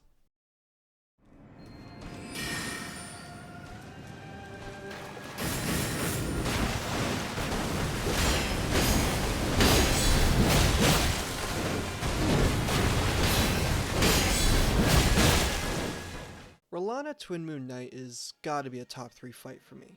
I mean, it's funny, when I first started the DLC, you know, I encountered the Dancing Lion as the first major boss, and I was like, yeah, this is cool. Very awesome design, a very fun challenge. But then I got here and I was so frustrated. Not only by the new upgrading system, you know, the Shadow Tree system was something that I and a lot of other players had to get used to. But R'Lana really solidified the difficulty of the DLC for me. Even though I feel like I've generally learned her moveset quite well, she can still trip me up sometimes with how fast and relentless she is. And that's why I like R'Lana so much. Despite the fact that I've gotten the hang of this game with my thousands of hours that I have playing it, bosses like this can still catch me off guard with their relentless and complex movesets. I mean, R'Lana is just incredible. On top of the fact that she just gets my favorite OST in the game, I love the fast-paced nature of it and how it really complements how fast she moves while trying to pursue you. Of course, in Phase 2, she can spam a lot more of her magic attacks, and then she has the fire attacks as well. The magic projectiles can be annoying if she spams them, but overall, she's very good about doing them here and there and then closing the distance on you. You can tell that she's not there to just spam spells like her sister is. And yeah, overall, it's just very satisfying and rewarding to learn it all. I will say the Ash of War projectile, where she sends the 5 magic waves at you, I know it's possible to dodge all 5 waves, but they made it absurdly hard to dodge all 5 with regular dodge means, which I find a little absurd, you know. But overall, this is an amazing fight. Top 3 for me. Of course, I am putting R'Lana in S tier.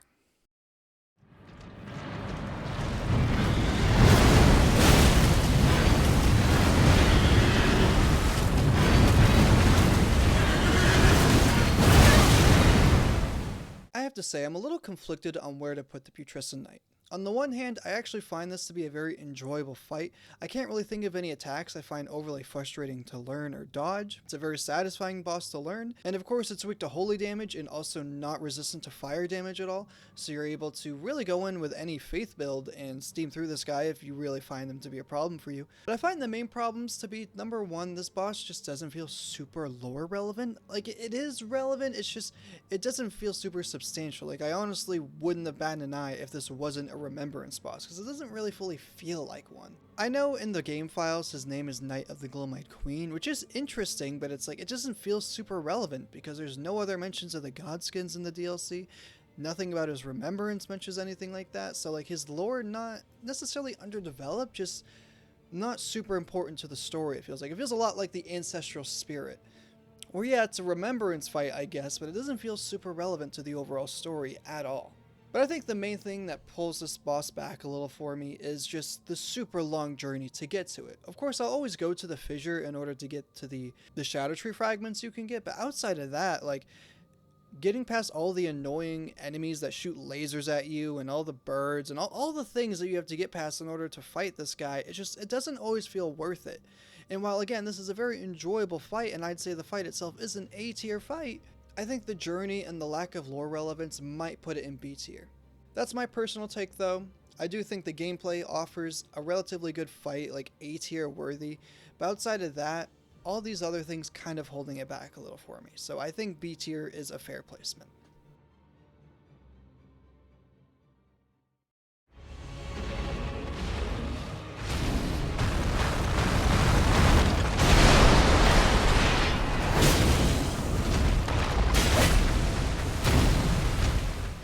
The Golden Hippo. When I said that we're not done talking about bad bosses, this is exactly what I meant. I remember in my first playthrough, of course, I came out of the Rolana fight a little bit frustrated, and when I had to fight this thing, oh my god, I almost lost all hope for this DLC. I thought it was going to be a horrific experience that I was just not going to enjoy, and to this day, yeah, I still really just don't like fighting this big dumb old hippo. And the thing is, you don't really need to fight it. You can get into the Shadow Keep on the side and not having to take the main entrance, but this thing does drop 2 Shadow Tree fragments, so it basically might as well be mandatory. But yeah, I just don't find this fight very enjoyable. A lot of the attacks are of course very delayed, which is something we've come to expect from a lot of bosses in this game, but it just doesn't feel very satisfying to learn. On top of the fact that this boss is extremely ugly and hideous to look at, sometimes the boss will give you enough time to heal, sometimes it just decides not to.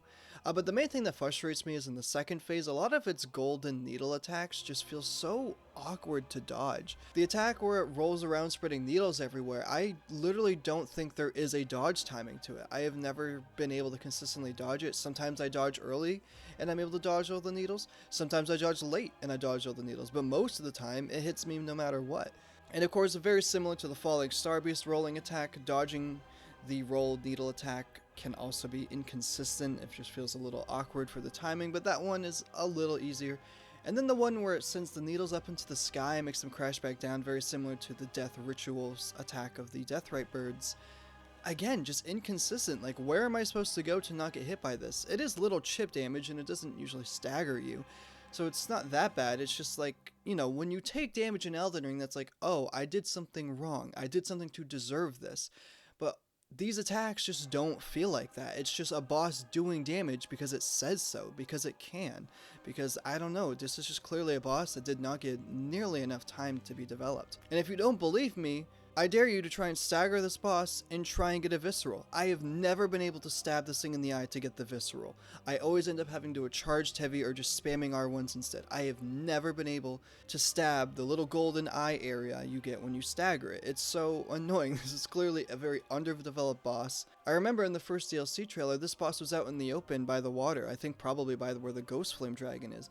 But when you fight it, he's in the Shadow Keep. So clearly, like, this guy was kind of just scrambled together last minute and was just not able to be developed into a fun boss at all, at least for me. So I'm gonna give the Golden Hippo an F tier.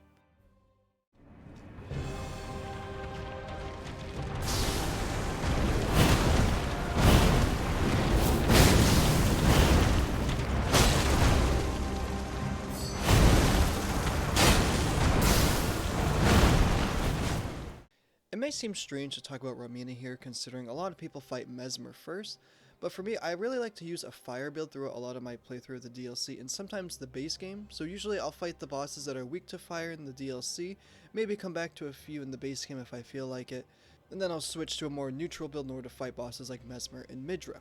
But yeah, overall I think Romina is quite a fun fight.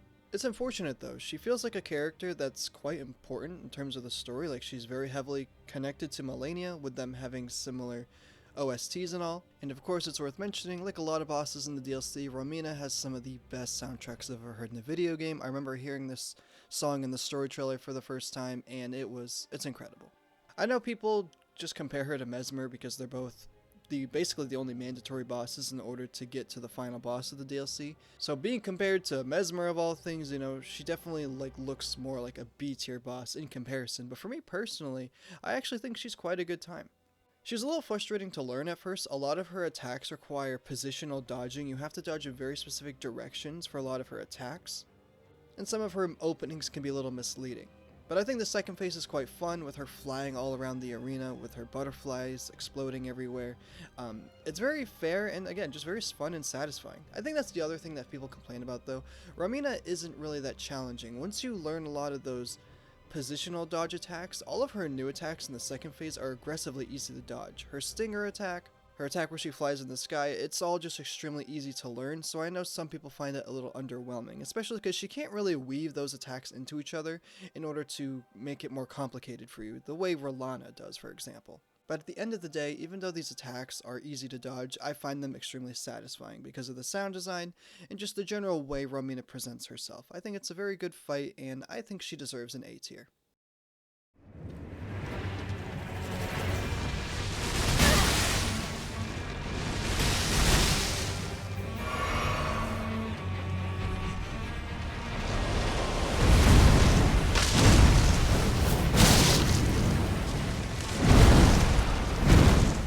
The Shadow Tree Avatar is one of those bosses I want to say is a little underrated, but at the same time, I can really see why this doesn't end up too high in a lot of people's list when they talk about their favorite bosses in Elden Ring. Because considering the fact that this boss is extremely lore rich, like there's a ton going on here in terms of the story, with this being where we find Miquella's broken rune, and just all the implications with the Shadow Tree in the Lands of Shadow. But in terms of the actual gameplay, this boss is fine. Having 3 health bars, in theory makes it so this fight can drag out, but considering this boss is absurdly weak to fire damage like a lot of tree-like enemies are, you can kind of just melt this guy away faster than most bosses in the game. And the thing is, I could go out of my way to not use a fire build against this guy to make the fight go on a little bit longer, but I don't really think I find the moveset satisfying enough for that. Yes, the attacks are somewhat satisfying to learn and dodge, but there's no mix-ups here, right? This is not a very complex boss at all. It only has a few moves, and every single new health bar does add an attack or two, but again, it's just nothing substantial, not a ton of depth going on here, at least in my opinion. Dodging the attack where it likes to spin around is very satisfying, but then of course it has the attacks where it puts the roots outside of the ground, and it's more of a zoning tool that just makes you back up for a second, which I'm not a big fan of those type of attacks. Then you have the Impenetrable Thorns attack, which is a little annoying to learn at first, but once you get the hang of it, it's not that difficult. I will say, just like the really awkward lighting in this boss arena does make it a little hard to see where the thorns are coming from, at least for me. I mean, maybe it's just a brightness issue on my part. But overall, I'm a huge fan of the vibes of this fight, especially the soundtrack. While it's not really one I ever go out of my way to listen to, I do like that as the fight progresses, it gets more somber, especially in the third phase. It's very sad. It feels like you're just killing this sad old tree that's desperately trying to defend itself, which got me in the feels a little bit. And now that I've thought about it for a little bit, I think this is an underrated fight. Despite the fact that this boss doesn't have a ton of depth in its moveset, I just think this boss is so visually pleasing. The artistic storytelling here is just incredible. I do think the Shadow Tree Avatar deserves an A tier. Yet, my purpose standeth unchanged. Those stripped of the grace of gold shall all meet death.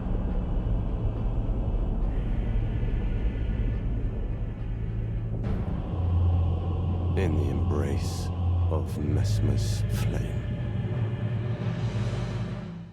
Mesmer the Impaler might be my favorite boss in the game. He kind of flip-flops between another boss that we haven't talked about yet, but yeah, generally Mesmer is just absolute peak in terms of design. I remember after beating the Golden Hippo, like I said, I was frustrated with it, but when I got to this guy, all hope was restored. I fell in love with this boss instantly. Mesmer, in my opinion, is just the culmination of the peak of Elden Ring's combat, because while there's a lot of stuff that you can pick apart in this game in terms of the depth and how it really feels like a lot of bosses like to just go on and on and on, and Mesmer does do that sometimes, but pretty much all of his major attacks have really good punish windows. A lot of them are long enough that you can get like charged heavy attacks off, some spells that have longer animations. He's just a very fair boss, but when you do get hit, he punishes you for it.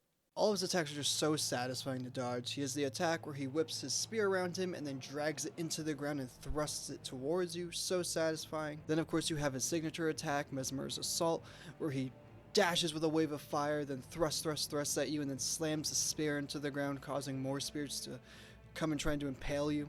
And if that wasn't enough, in the second phase we get to see his snake form, and the snake attacks are also really fun to dodge. I know the attack where the snake thrashes around the arena a bunch, the very end is actually very tricky for a lot of people because you have to delay a lot longer than you think you would have, but once you get the hang of it, it's super fun to dodge. You of course have his snake barrage attack where he explodes into this pile of putrescent snake goo. I don't even know what to call it, but basically if you get caught in that, it's kind of like waterfowl dance. Like, you're gonna just take a hefty chunk of damage and there's not much you can do about it. It is well telegraphed. It's just if you're in a long animation when that attack starts, you're at least going to take a little bit of chip damage, and at worst, you're going to lose a huge chunk of your health, and you're probably going to die if you don't dodge the rest of the attack. But overall, I find it super satisfying to learn. I actually have a character where I stay at a level 150, and I just respawn the bosses with Cheat Engine, and Mesmer's by far the boss I fought the most. I probably have over 300 of his remembrances in my inventory. It's kind of stupid. But I think that just tells you how much I love this fight. It is just so much fun to learn this guy. And this is just the gameplay we've been talking about. I haven't even gotten to Mesmer's amazing and extremely in-depth lore. And while I'm not going to go too far into it now because, well, I'd like to move on to other bosses at some point because this is an extremely in-depth character, one thing I will mention is I love how we can connect him to Radagon because their themes are similar. I love that there are multiple bosses in the game that do this where they share a similar theme, similar musical notes that allow us to connect the characters, on top of the fact that he shares Radagon's red hair, obviously, but generally stuff like that I think is awesome. And of course, Mesmer's OST is incredible. Everything about Mesmer I absolutely love, and like I said, there is another boss I think that goes above Mesmer, potentially, but overall, I think Mesmer's absolute peak, he is S tier, 100%.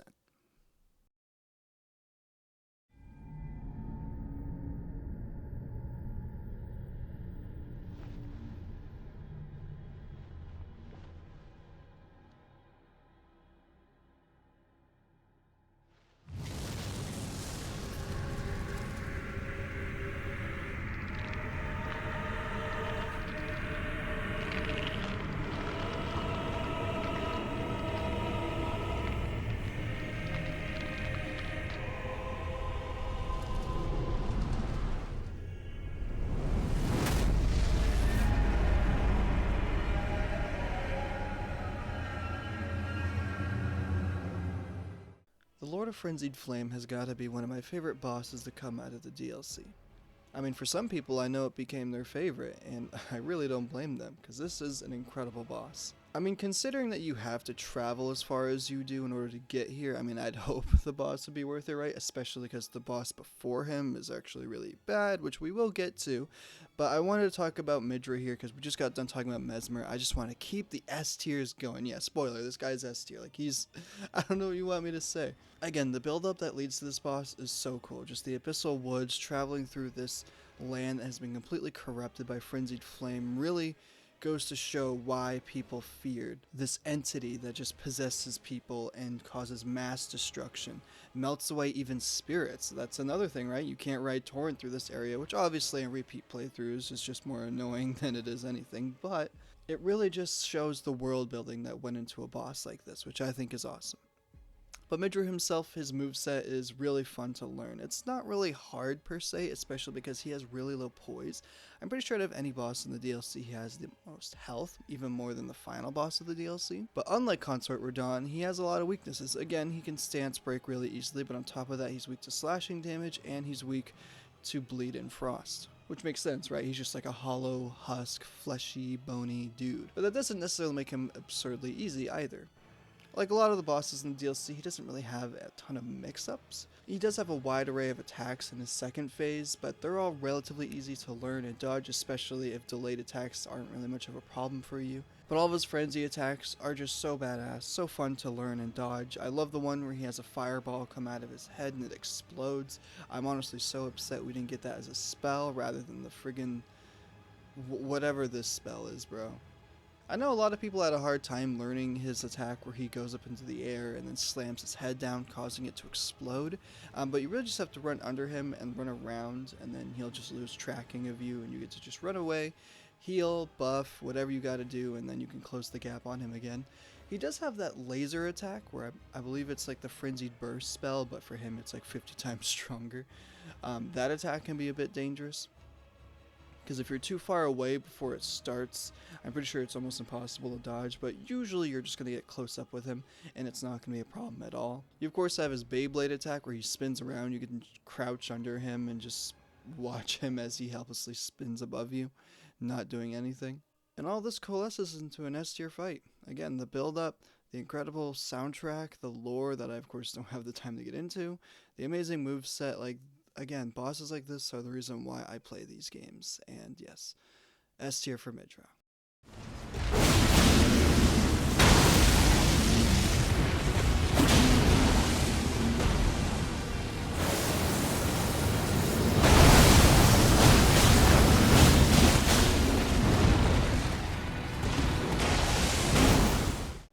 Commander Gaius as a boss, I just find so frustrating. Initially, of course, when I first fought this boss, I found him frustrating because, well, of all the downsides he has.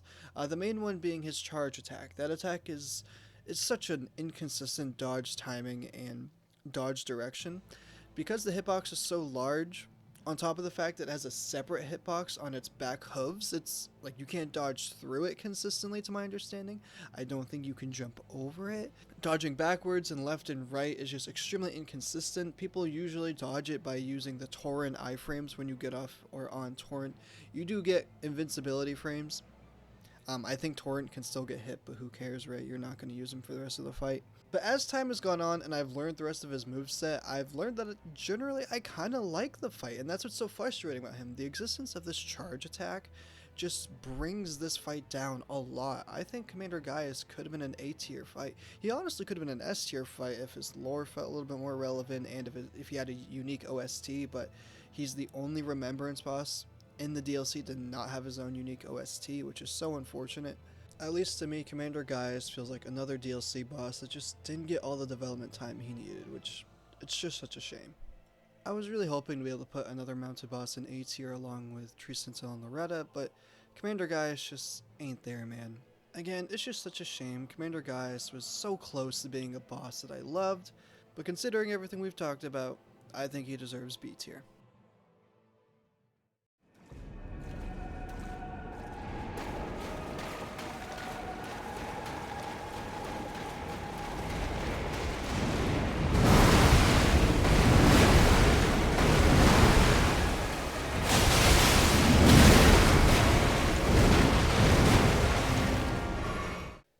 So I want to start off by saying I think Mateer, Mother of Fingers, is an amazing boss, lore-wise.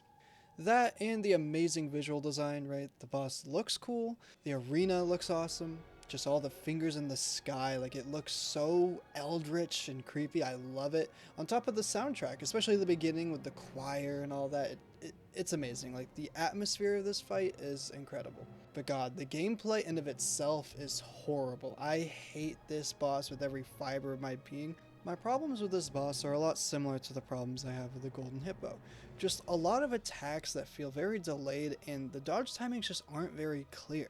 This is a boss that is totally learnable, it just doesn't feel satisfying to try and do that. It just has so many attacks that feel so clunky and awkward to dodge, and I haven't even gotten to its amazing second phase attack where there's just a laser that you just cannot dodge both, no matter what, unless you're far enough away apparently, or you do something like Raptor of the Mists, or I think it's Vow of the Indomitable. You know, the Ashes of War that literally make you invincible. God, I hate attacks like that, and unfortunately, I forgot to talk about this actually when we talked about Commander Gaius, but it really seems like Miyazaki and the rest of the design team really got in the habit of making attacks that you have to like look up how to dodge them. Of course, we saw this with attacks like Waterfowl Dance, and to an extent, there's some other attacks in the base game that were like that. But it was very apparent in the DLC. Like there are just some attacks that you just gotta look up how to do it, or just try until you just learn how to. And to my understanding, the older games for the most part weren't really like this.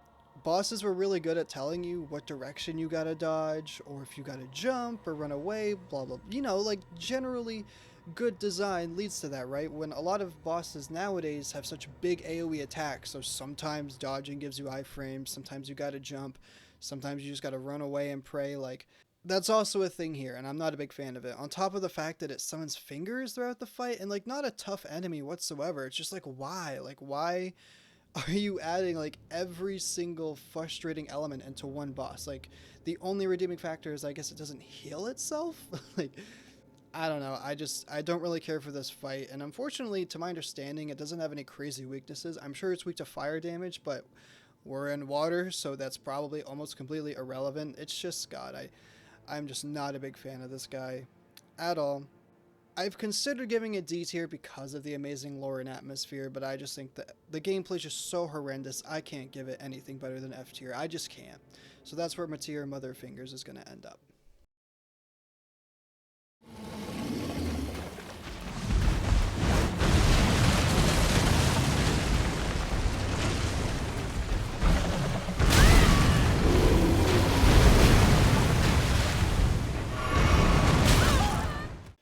Moving on to the other minor DLC bosses that aren't remembrances, the Red Bear is actually a boss that I usually end up skipping. I just always have forgotten about this guy, because I definitely fought him on my first playthrough. It didn't really stick with me.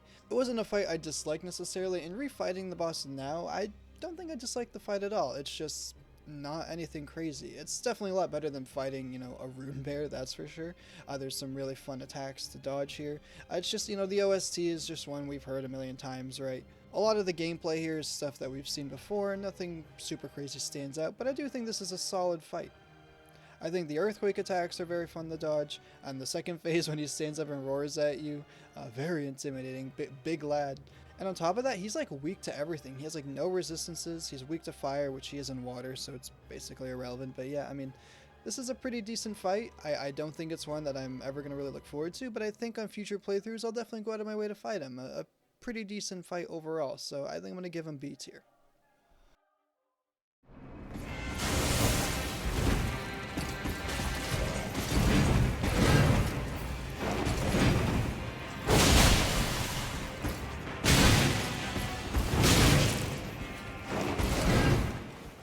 I think Death Knights are one of the more underrated bosses that come out of the DLC. I mean, I don't really blame people for kind of forgetting about them or just not talking about them a ton, right? Because you have to go through catacombs in order to reach these guys, and not to mention that they're catacombs that are just littered with Deathblight eyes and imps that are just not very fun or interactive. So I don't always go out of my way to fight them just because going through the catacombs is just kind of a pain. But the boss themselves are actually quite fun, and honestly a really good compromise for the fact that we never actually got a Godwin fight, which makes sense, he's permanently dead, but I know that's something a lot of us have been asking for, and the Death Knights are a pretty good compromise, right? Being a non-remembrance fight, of course they don't have the most diverse or complex moveset ever, but it is in-depth enough that I actually sat down and tried to learn it all, and I think it's quite fun. They have their attack where they leap up in the air and slam their axe down. Lightning Spear isn't too hard to dodge. They do have a spinning attack where they lunge at you, spin, and then a bunch of lightning AoE comes like a 360 degrees around them. And that attack, I've never dodged it. I don't know how you're supposed to dodge the entire thing. I tried looking it up. It doesn't really seem like anyone else can. I would have to watch a no-hit video in order to see if it's possible, so that's like my only complaint about the moveset, but overall these guys again are just super fun to learn. All the attacks are super satisfying, dodging the grab is fun, and when you do get hit by it, it just looks so cool, just him stealing your life force and then slamming you down after. It's super cool, but it is really easy to dodge, so you don't often see the animation. But I do enjoy fighting these guys, but it's not always worth going through the catacombs to fight them. But overall, I do still think they deserve a solid A tier.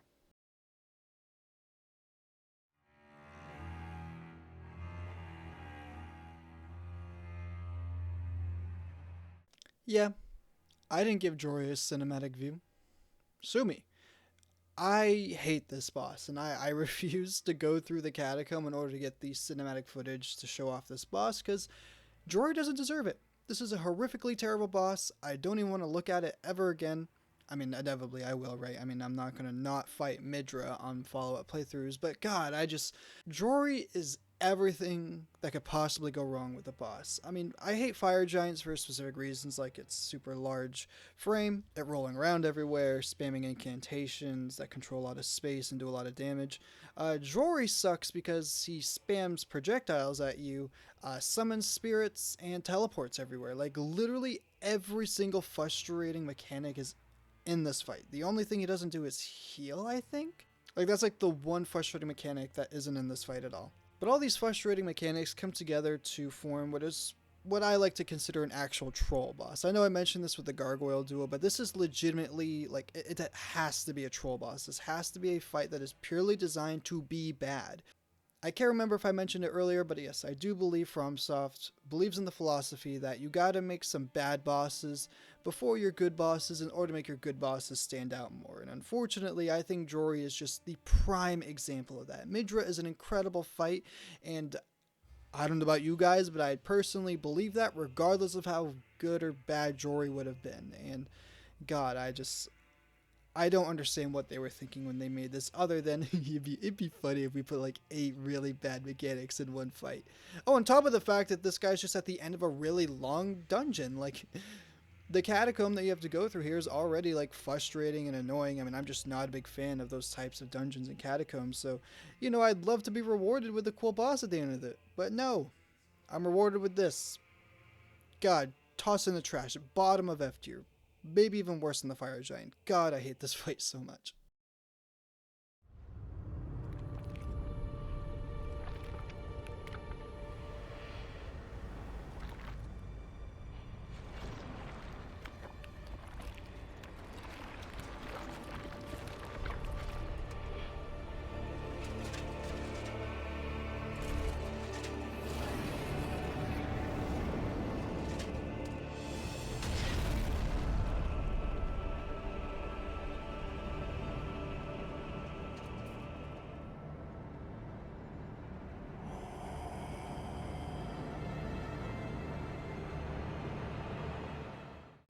After talking about the abomination of a boss, I'm quite happy able to go back into the base game and start talking about my favorite boss. Yes, I know when I talked about Mesmer, this boss and him kind of flip-flop between who is my favorite, but Malekith I just think is absolutely incredible. I think the first phase has a little bit that I'm not a huge fan of. Obviously, it's not as cool as Malekith, but the actual gameplay and the punish windows and the dodge timings is actually very fun to learn. It's very frustrating at first, right? You have to figure out which attacks you can jump over and which ones you should just be running away from. I think the main thing that's frustrating is if you stay close to him for too long. He does his dagger double swipe that's almost impossible to dodge both. And, it's chip damage, right? But like we've talked about, it's just not fun to get hit if you don't actually feel like you deserved it. So that's a little bit frustrating. You gotta distance yourself and wait for him to do an attack that gives you a larger opening so you can close in the gap. And that's the annoying thing for charged heavy attack builds in particular. I found with Malekith there are definitely openings for it, but with the Beast Clergyman it doesn't always feel like you have the best opportunities for those type of attacks. But at the same time though, this boss is no health. Personally, if I could increase his health I probably would, but I completely understand why they wouldn't want to do that, right? This is already a fight a lot of people probably stop playing the game at, because as we discussed, the Godskin Doe is already a frustrating fight. So when you move on to this guy that might not be considered a bad boss, but just mechanics that can be very frustrating to learn, especially when you move on to that second phase and his death and death attacks literally take off percentages of your health bar, and just his attacks just don't really have very clear windows. A lot of it is positioning based, and a lot of your openings just don't always feel very clear. But for me, it was a ton of fun to learn. I love dodging the death and death attacks. They're just so satisfying. I love that they make you prioritize positioning. The attacks where he slices death and death at you while he's in the air and then lunges at you spinning around, just it's so much fun. Legitimately, I just wish I could see more of it with a higher health bar. I know I've heard some people complain that they actually wish the Beast Clergyman and Malekith were separate bosses completely. Not that it's one entire boss with 2 health bars like Malenia's 2 phases, but something would happen where you'd beat the Beast Clergyman and then something happens where the arena you're in crumbles and you fall to a lower part of the building, and then you find another site of grace, and then you actually go to encounter Malekith and the transformation cutscene starts. I actually would really like the idea of that because, like I said, I would just love to fight a full health bar Malekith. But regardless, I think the fight we actually got is absolutely incredible and is, probably my favorite in the game. I think Malekith 100% deserves the S tier slot.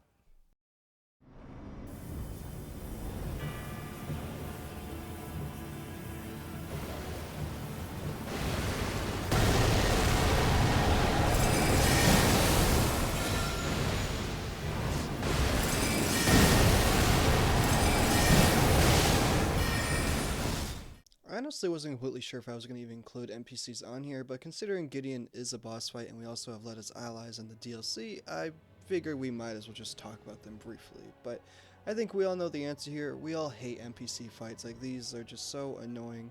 It's just an AI given the same exact tools that you are, just obviously dumbed down so that they're doable, and Yeah, they just can be quite frustrating. Like some of them just hit really hard, like can two-shot you, even if you are leveling your HP at a reasonable amount for the area you're in. Like Gideon's spell where he sends those magic shards at you do like so much damage for no reason. And like a lot of the spells he uses aren't very good, it's just they're tedious to have to get around. Like Gideon himself is just a terrible fight, nothing really redeemable about him. I love that in the Convergence mod there's actually like a Crucible Knight that just kills him and you get to fight that guy instead. I love that, I wish we got that. But there's a little bit of nuance here, even though pretty much all other NPCs individually just suck, they aren't fun. In the DLC, when you fight Letta and her allies, I do think the fight is somewhat fun if you do Ansbach's and Talier's questline and you also level up like your own Mimic tier or whatever summon you prefer using. Doing that 4v4, 4v5 type thing is actually kind of fun, and all the lines and dialogue do go kind of hard. Like it's just super cool to see all the interactions happening, but the fight itself like isn't that much better, like in terms of enjoyment, I guess. Like the actual gameplay is still just a bunch of people rolling around using their healing flasks, using whatever cheesy mechanics they can to get ahead. Overall, it can't really be above B tier, probably maybe C tier, but I think I'm gonna give it B because of the peak lore and just, yeah, if you do Talier, I can't say his name!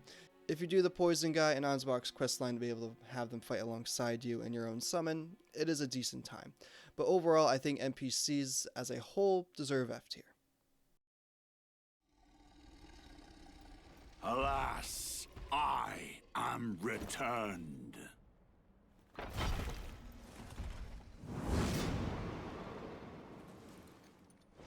To be granted audience once more.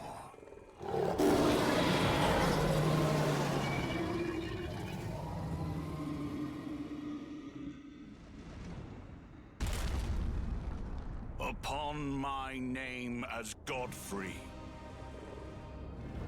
the first Elden Lord.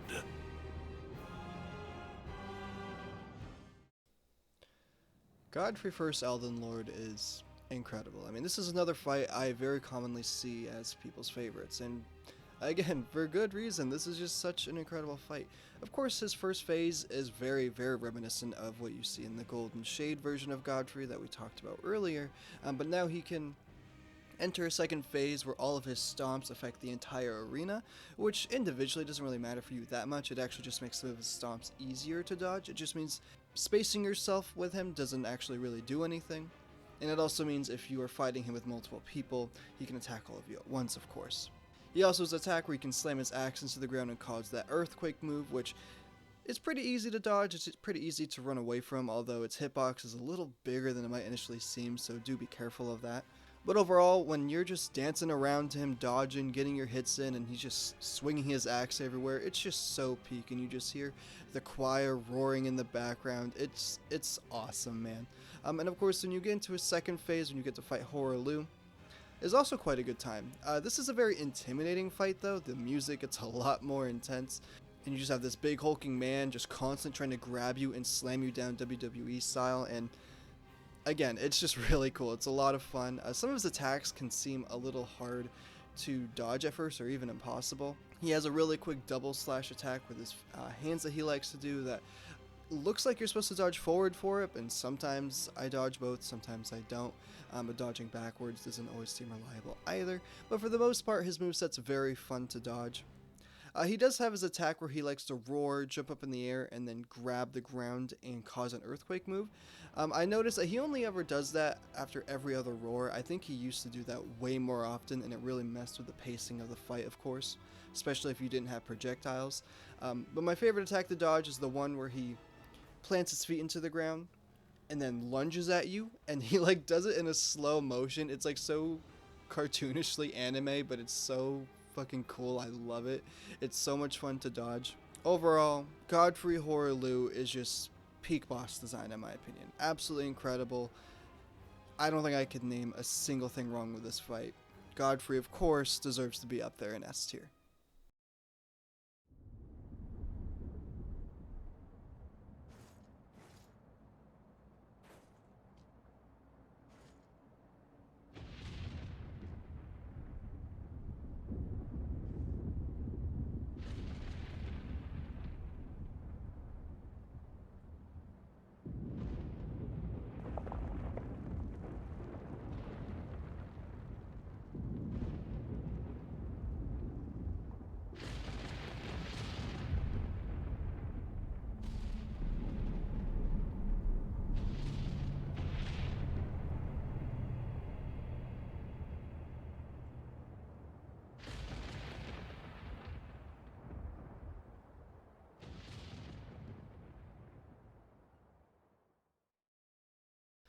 Alrighty guys, we have made it to the final 5 bosses in the game, and these 5 are what I personally consider to be the strongest entities in the Lands Between and the Lands of Shadow. And starting off with Placidusax, this boss is definitely something. I will say this is a fight I don't necessarily hate, it's just in terms of the base game, after fighting all of these mid-dragons and very annoying ancient dragons, I really had hoped that the lord of all those dragons would have been a little bit more enjoyable, you know? This boss has a lot of really cool attacks, its cutscene's really cool, its design is incredible. I love that you can see it's missing 2, maybe 3 heads. I'm pretty sure it's supposed to have 4 heads, at least that's what the Old Lord's Talisman shows us, but who knows, maybe it had 5. I know some people think they see a 5th neck there, but anyway.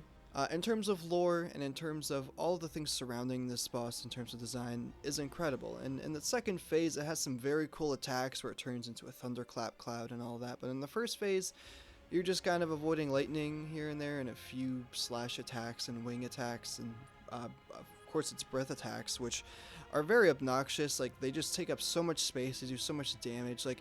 Like the bulkiness of this boss just clearly limited its design. Like in the second phase it literally teleports to get around. It's kind of funny. Like, I wish this fight felt a little more dynamic, but instead I'm either wailing at the chest until I gotta run away for a breath attack, or I'm wailing away at the tail until I gotta run away for a breath attack. Like, it's just kind of the same thing over and over. In the second phase it's more or less the same, just with some cool attacks mixed in there. And on top of the fact that once he reaches that second phase, his resistances, I'm pretty sure, go up, or his health bar increases, something like that, because I do way less damage in the second phase than I do in the first phase, kind of similar to how Fire Giant works. But in general, with this being a boss that's extremely resistant to pretty much everything that isn't piercing damage, like all the elements, everything, this boss can kind of just be a slog to get through.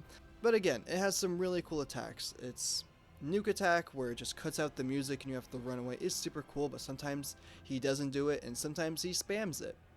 And then of course we have his laser attack that he'll always do, I believe, twice, and that attack is also very fun to dodge. It's very cool to see, but he moves so far away from you, it takes like 50 years to close up on the gap on him. And yeah, in general, I think this coalesces into a decent dragon fight, on top of the fact of the amazing lore like I mentioned before, but there's a lot lacking here, so I think I'm going to give him B tier. I think it'd be a great disservice to put him in C tier, but I know for some people this is their favorite fight, and I guess I can see why, but for me personally, this fight does kind of drag a little bit, and there is a dragon we haven't talked about that I think precedes this guy way more.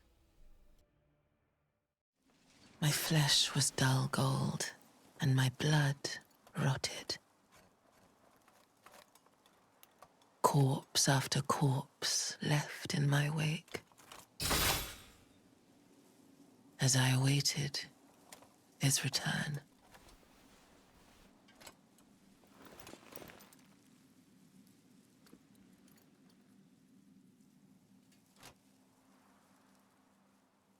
Heed my words.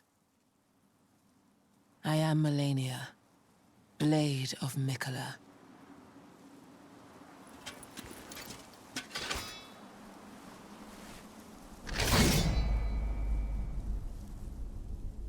And I have never known defeat. Melania the Blade of Mikola, a boss that is tucked in the very back of the base game and yet is probably the most infamous boss in the entire game, mostly because of her difficulty, of course.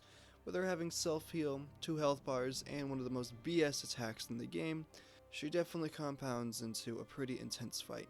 Of course, when I first fought Melania, like a lot of other people, I wasn't a big fan of her. She has a lot of attacks that you have to just look up how to dodge. Waterfowl being the most infamous of them, but in phase 2 you have her flower attack. You know, you just gotta run in one direction and then dodge in the other to make the flower lose its tracking, but if you don't know that, it's just kind of a gamble on whether or not you can dodge it. And then of course you have the cloning attack, which just a lot of people have just learned to run from, which isn't always the most reliable. Learning how to dodge it is very, very satisfying. You go back, forward, the 4th one misses you, and then you just dodge the other 2, and it's a great time. But there really is no obvious tell for how you're supposed to dodge it, so that's definitely a minus for Malenia. But of course, Waterfowl itself is just not the most intuitive attack ever. I hate that this is an attack that you're highly encouraged to enter the fight in light mode with, because if you're in the middle of an attack animation and she starts the animation, you basically can't make her lose tracking on you unless you're in light load, and you also just don't have enough time to run away at all. You just kind of have to tank one of the flurries and then try and dodge the rest if you can, which is just so unfortunate. This is an attack that I think was really close to being just a cool part of her kit that you gotta learn, but to me, I personally don't see it that way. I like that in the Convergence mod, they delay this attack a lot. Of course, when I fought her in the Convergence mod, it messed with my muscle memory, but I like that I could basically pull off any longer attack and still have enough time to run away from all of her flurries. But overall, Malenia is a pretty satisfying fight to learn, because of the way that her attacks work, where she has some attacks where she staggers and then other attacks where she doesn't. You can interrupt her at certain points and get off some huge damage. She also staggers relatively easily, but I think she recovers her poise relatively quickly, so you have to be somewhat aggressive. You have to find every single opening that you can. But I like the way that all of her attacks force you to dodge. I like that her flurry with the sword in front forces you to dodge forward right through her. Her kick attack is pretty satisfying to dodge. I will say it's just a little weird figuring out which weapons can do light attack combos in between her attacks, because sometimes she will just choose to do one of her hyper armor attacks and just tank through whatever you're doing and then just hit you and heal for what you just hit her for, so that is a little frustrating, but for the most part, the satisfaction of learning this boss and defeating her, I think, cannot be understated, on top of her amazing lore.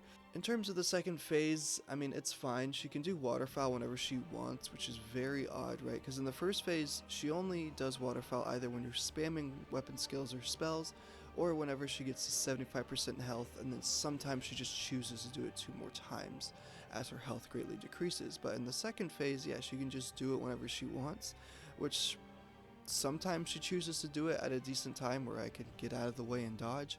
Other times she does it at the worst point possible, and I feel like I just auto-lose. I do think it's cool that she causes rot explosions after a lot of her attacks. It makes you switch up the punish windows a little bit. I like that you can use light attacks to bait her into the air, and then when she comes back down, you can use a stronger attack to punish her. Overall, this coalesces into what I think is probably an A-tier fight. A lot going for her here on top of her lore, but of course the gameplay is relatively solid. It's just Waterfowl Dance in of itself just really is such a poorly designed attack that is clearly just implemented into the game to make her hard for the sake of being hard. So yeah, I think A-tier is exactly where Malenia should end up, at least for me.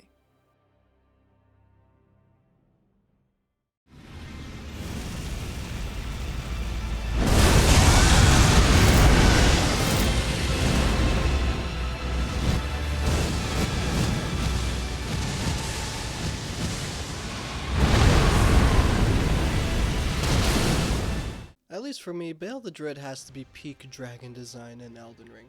For me, he embodies just about everything a dragon should be. Because while I understand making a field boss like a dragon can be a little tricky, right? You want to make them big and intimidating, but you also want to make it so, fighting them is doable. And while I think the Drakes pull it off somewhat, because of their lack of variety, it just puts them all down in C tier. But Bale being the unique experience he is allowed FromSoft to really make him a very diverse and fun boss. His first phase is pretty simple. You can get used to a lot of his basic moveset that he uses throughout the fight. That of course gets harder as the second phase progresses, but you can get a really good feel for his punish windows and the type of dodge timings you'll have to utilize. I will say he has little to no mix-ups even in the second phase. A lot of it is just big AoE attacks that you just gotta learn how to dodge, which is kinda how a lot of bosses go, to be honest, but the first phase is a really good introduction, and even though Bale's a pretty tanky and resistant boss, it doesn't last too long, because as soon as you get him to around 70% HP, the real fight begins. By the way, this explosion, where he just causes all the magma to erupt around him and his wings come out, absolute cinema. Cooler than any cutscene I think this game has ever given me. Every time it happens, with the music slowly chiming in and just exploding all at once, it's incredible. And yeah, now all of his flame lightning will follow up for all of his attacks. You have all these lightning strikes happening everywhere, and he has so many big AoE attacks, so you gotta learn how to dodge. And unfortunately, learning to dodge these attacks is satisfying and is very fun, but not all of them have great punish windows, unfortunately. A lot of them he can go back into his regular attacks after using, or he just spaces himself too much. But I mean, it doesn't change the fact that these attacks are really cool. You have the one where he has his wings come up, he slams his hand into the ground and it explodes, which it's obviously not immediately clear that you can just jump that. I think it's really odd that you can do that. I mean, mechanically it's very fun, it's a big explosion. Anyway, he has the attack where he can go up in the sky and then slam back down, causing the ground to erupt, and a little bit of a delay, which also does have a really good punish window, by the way. It's one of my favorite attacks to see. And then you have his breath attack, where you have to dodge the wave of fire on the ground, and then he has lightning strike inside of his mouth, so he can breathe a laser through the ground that explodes. That attack is actually definitely very tricky to learn at first, because you have to like run and then dodge in a delay so that you don't get hit by either of the explosions. So I find Bale does have a similar issue to Placiduous Axe, where he has a lot of resistances and a lot of health and very specific weaknesses. So if you don't exploit those weaknesses, a lot of this fight can drag out quite a lot. And yes, while unlike Placiduous Axe, you are dodging consistently really cool looking attacks, you can kind of feel the immersion break when Placiduous Axe's AI can tell you haven't gotten a good hit in a while, so he tries to do the grab attack, which the grab attack has the best punish window because you get to do a really quick punish, and then he'll likely do his double arm swing, which has a really good punish window. It's just like, oh yeah, I can tell I haven't gotten a hit in, the boss can tell I haven't got a hit in, so it's going to throw me a bone. And that kind of takes me out of the immersion a little bit, just because like this is a boss that just has so much health, and all of its attacks just force you to watch, and not really any interesting punish windows in between a lot of the time. But overall, I still think it's an amazing experience that I honestly really can't help but applaud, especially in terms of giving us a dragon fight that actually feels thorough and enjoyable. So I'm gonna give Bale the Dread S tier.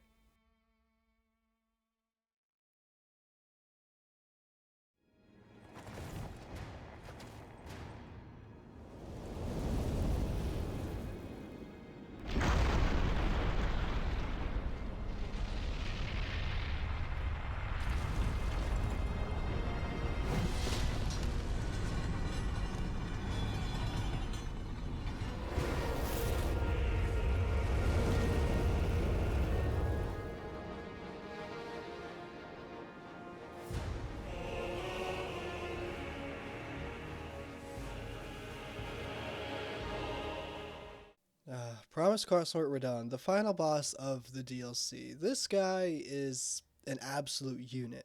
I mean, of course, that's to be expected from Prime Radon, right? And I remember when I first encountered this boss, I wasn't ecstatic to see Radon. Well, I was excited to see Prime Radon, but I had always wished we'd see a different final boss. I wish we got some type of iteration of the Glowmite Queen or Godwyn, right?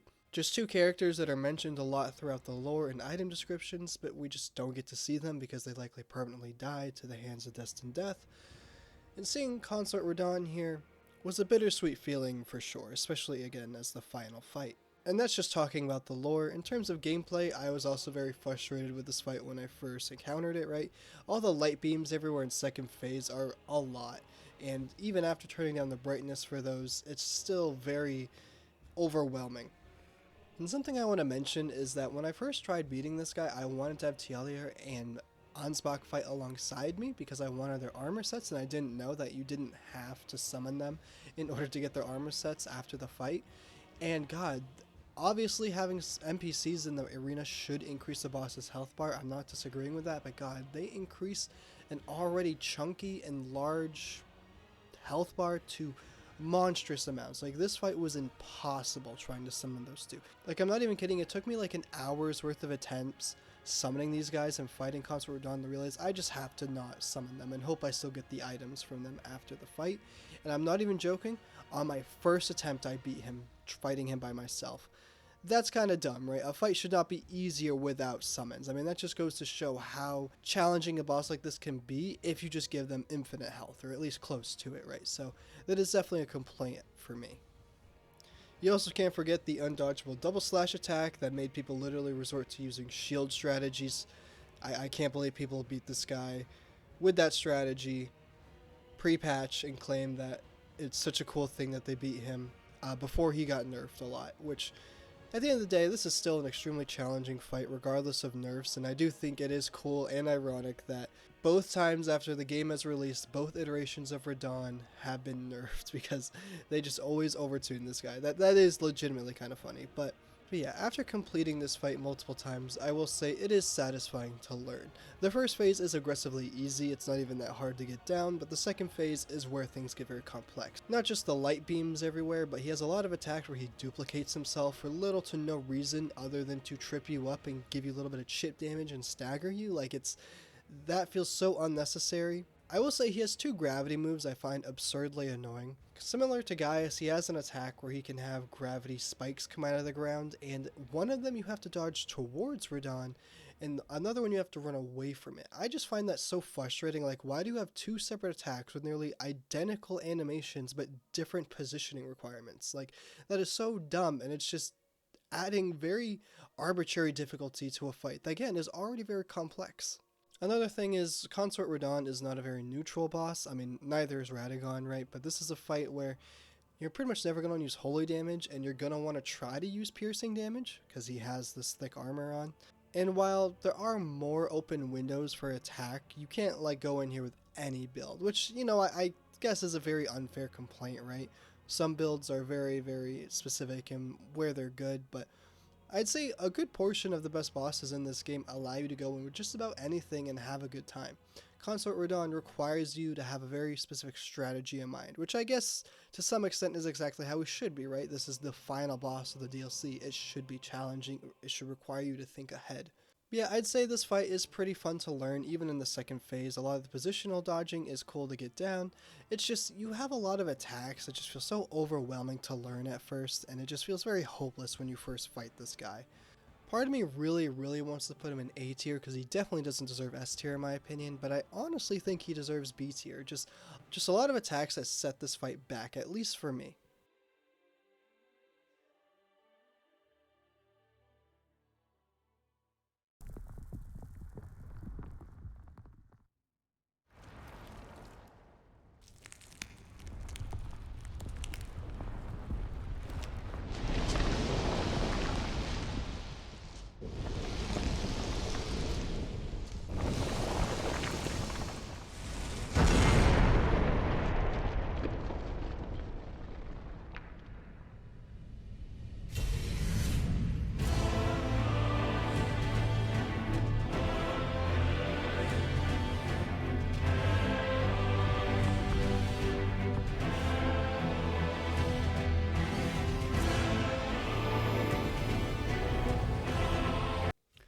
We did it.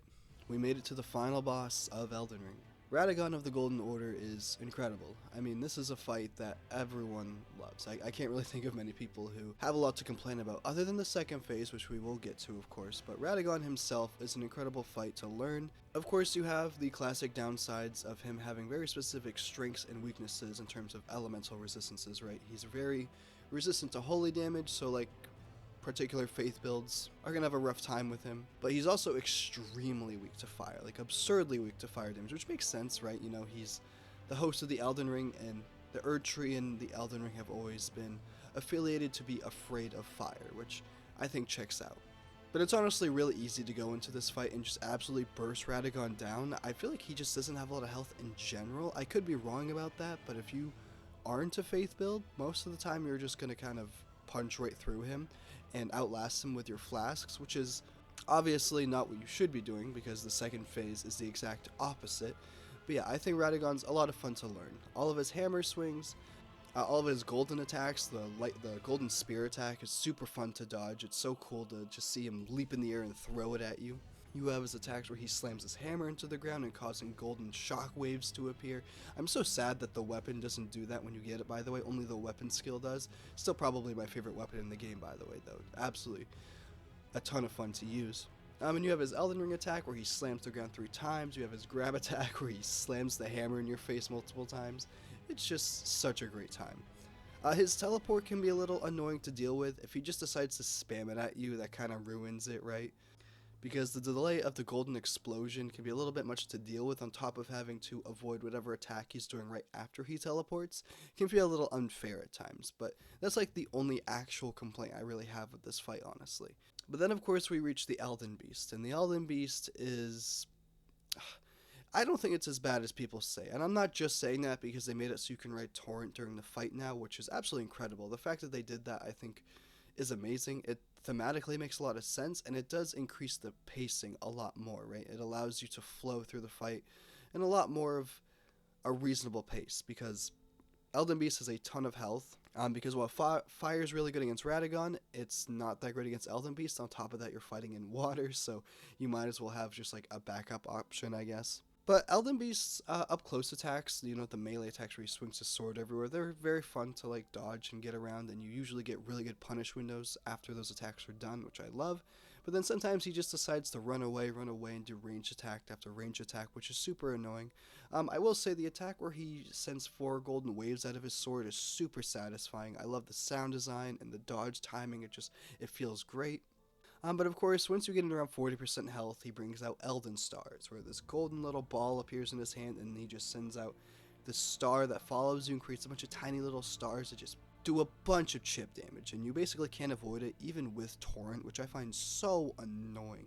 It's horrible, and eventually the big golden star explodes, and it's just consistently following you, and I hate it. Like, I basically always wear the golden braid during this fight, because while the damage isn't that much, it will stack up eventually, especially if you end up, all this clutter on your screen makes you get hit by one of Elden Beast's other attacks, because usually he becomes docile while the Elden Stars is out, but sometimes he isn't. And yeah, usually when this attack comes out, I try and stagger him and then just get the visceral, and then obviously you're invincible during the visceral, so usually you can get through it just fine. But yeah, that attack alone, I really think drags both phases of this fight down a lot. Just attacks like that should not exist. We should not be getting guaranteed hits in, right? So I'm going to give Elden Beast and Radagon A tier. So close to S tier, but just dragged down by a little bit of annoying things here and there. We finally did it. Oh my god, this video took so long. I mean, you can probably tell I'm sick, especially for these last few rankings, but I had to get this video out, man. I gotta get this footage off my PC so I can let it breathe and start other projects, because god, I've been working on this video for so long. And with that in mind, I really hope you enjoyed it. If you did, of course, like, subscribe, all the things to keep up with the channel, because I'm not done with Elden Ring. At the same time with this video, I should be releasing part 1 of a playthrough series as well, and I'll probably end up playing through the Convergence mod at some point, so if you're particularly here for Elden Ring, don't be afraid to stick around. I'll also be doing build videos, that's another thing I forgot to mention, so just plenty of other Elden Ring content coming. Obviously it's not the only game I do, but it is the game I'm most passionate about. It is my favorite game, and I'm going to keep making videos on it. Obviously, just feel free to put your own opinion down in the comments. Which bosses are your favorite? Which one are your least favorites too? I'm really curious to see how many people agree with the bosses I really abhor and hate. So that'll be interesting. That'll be fun. And yeah, oh, one more thing. I did want to thank my friend Lewis for allowing me to use his song for the intro and outro. This is an incredible song that he's made, and him and his band have been working really hard to keep improving and making music, and I think it's incredible to see. And again, just big props to them for just letting me use it in this video. I absolutely am super grateful and thankful for that. Of course, once they actually start putting themselves out there more, I will of course link all of their links in the description or comments. And with that, I once again hope you enjoyed the video, and I hope to see you in the next one. Peace out, everybody.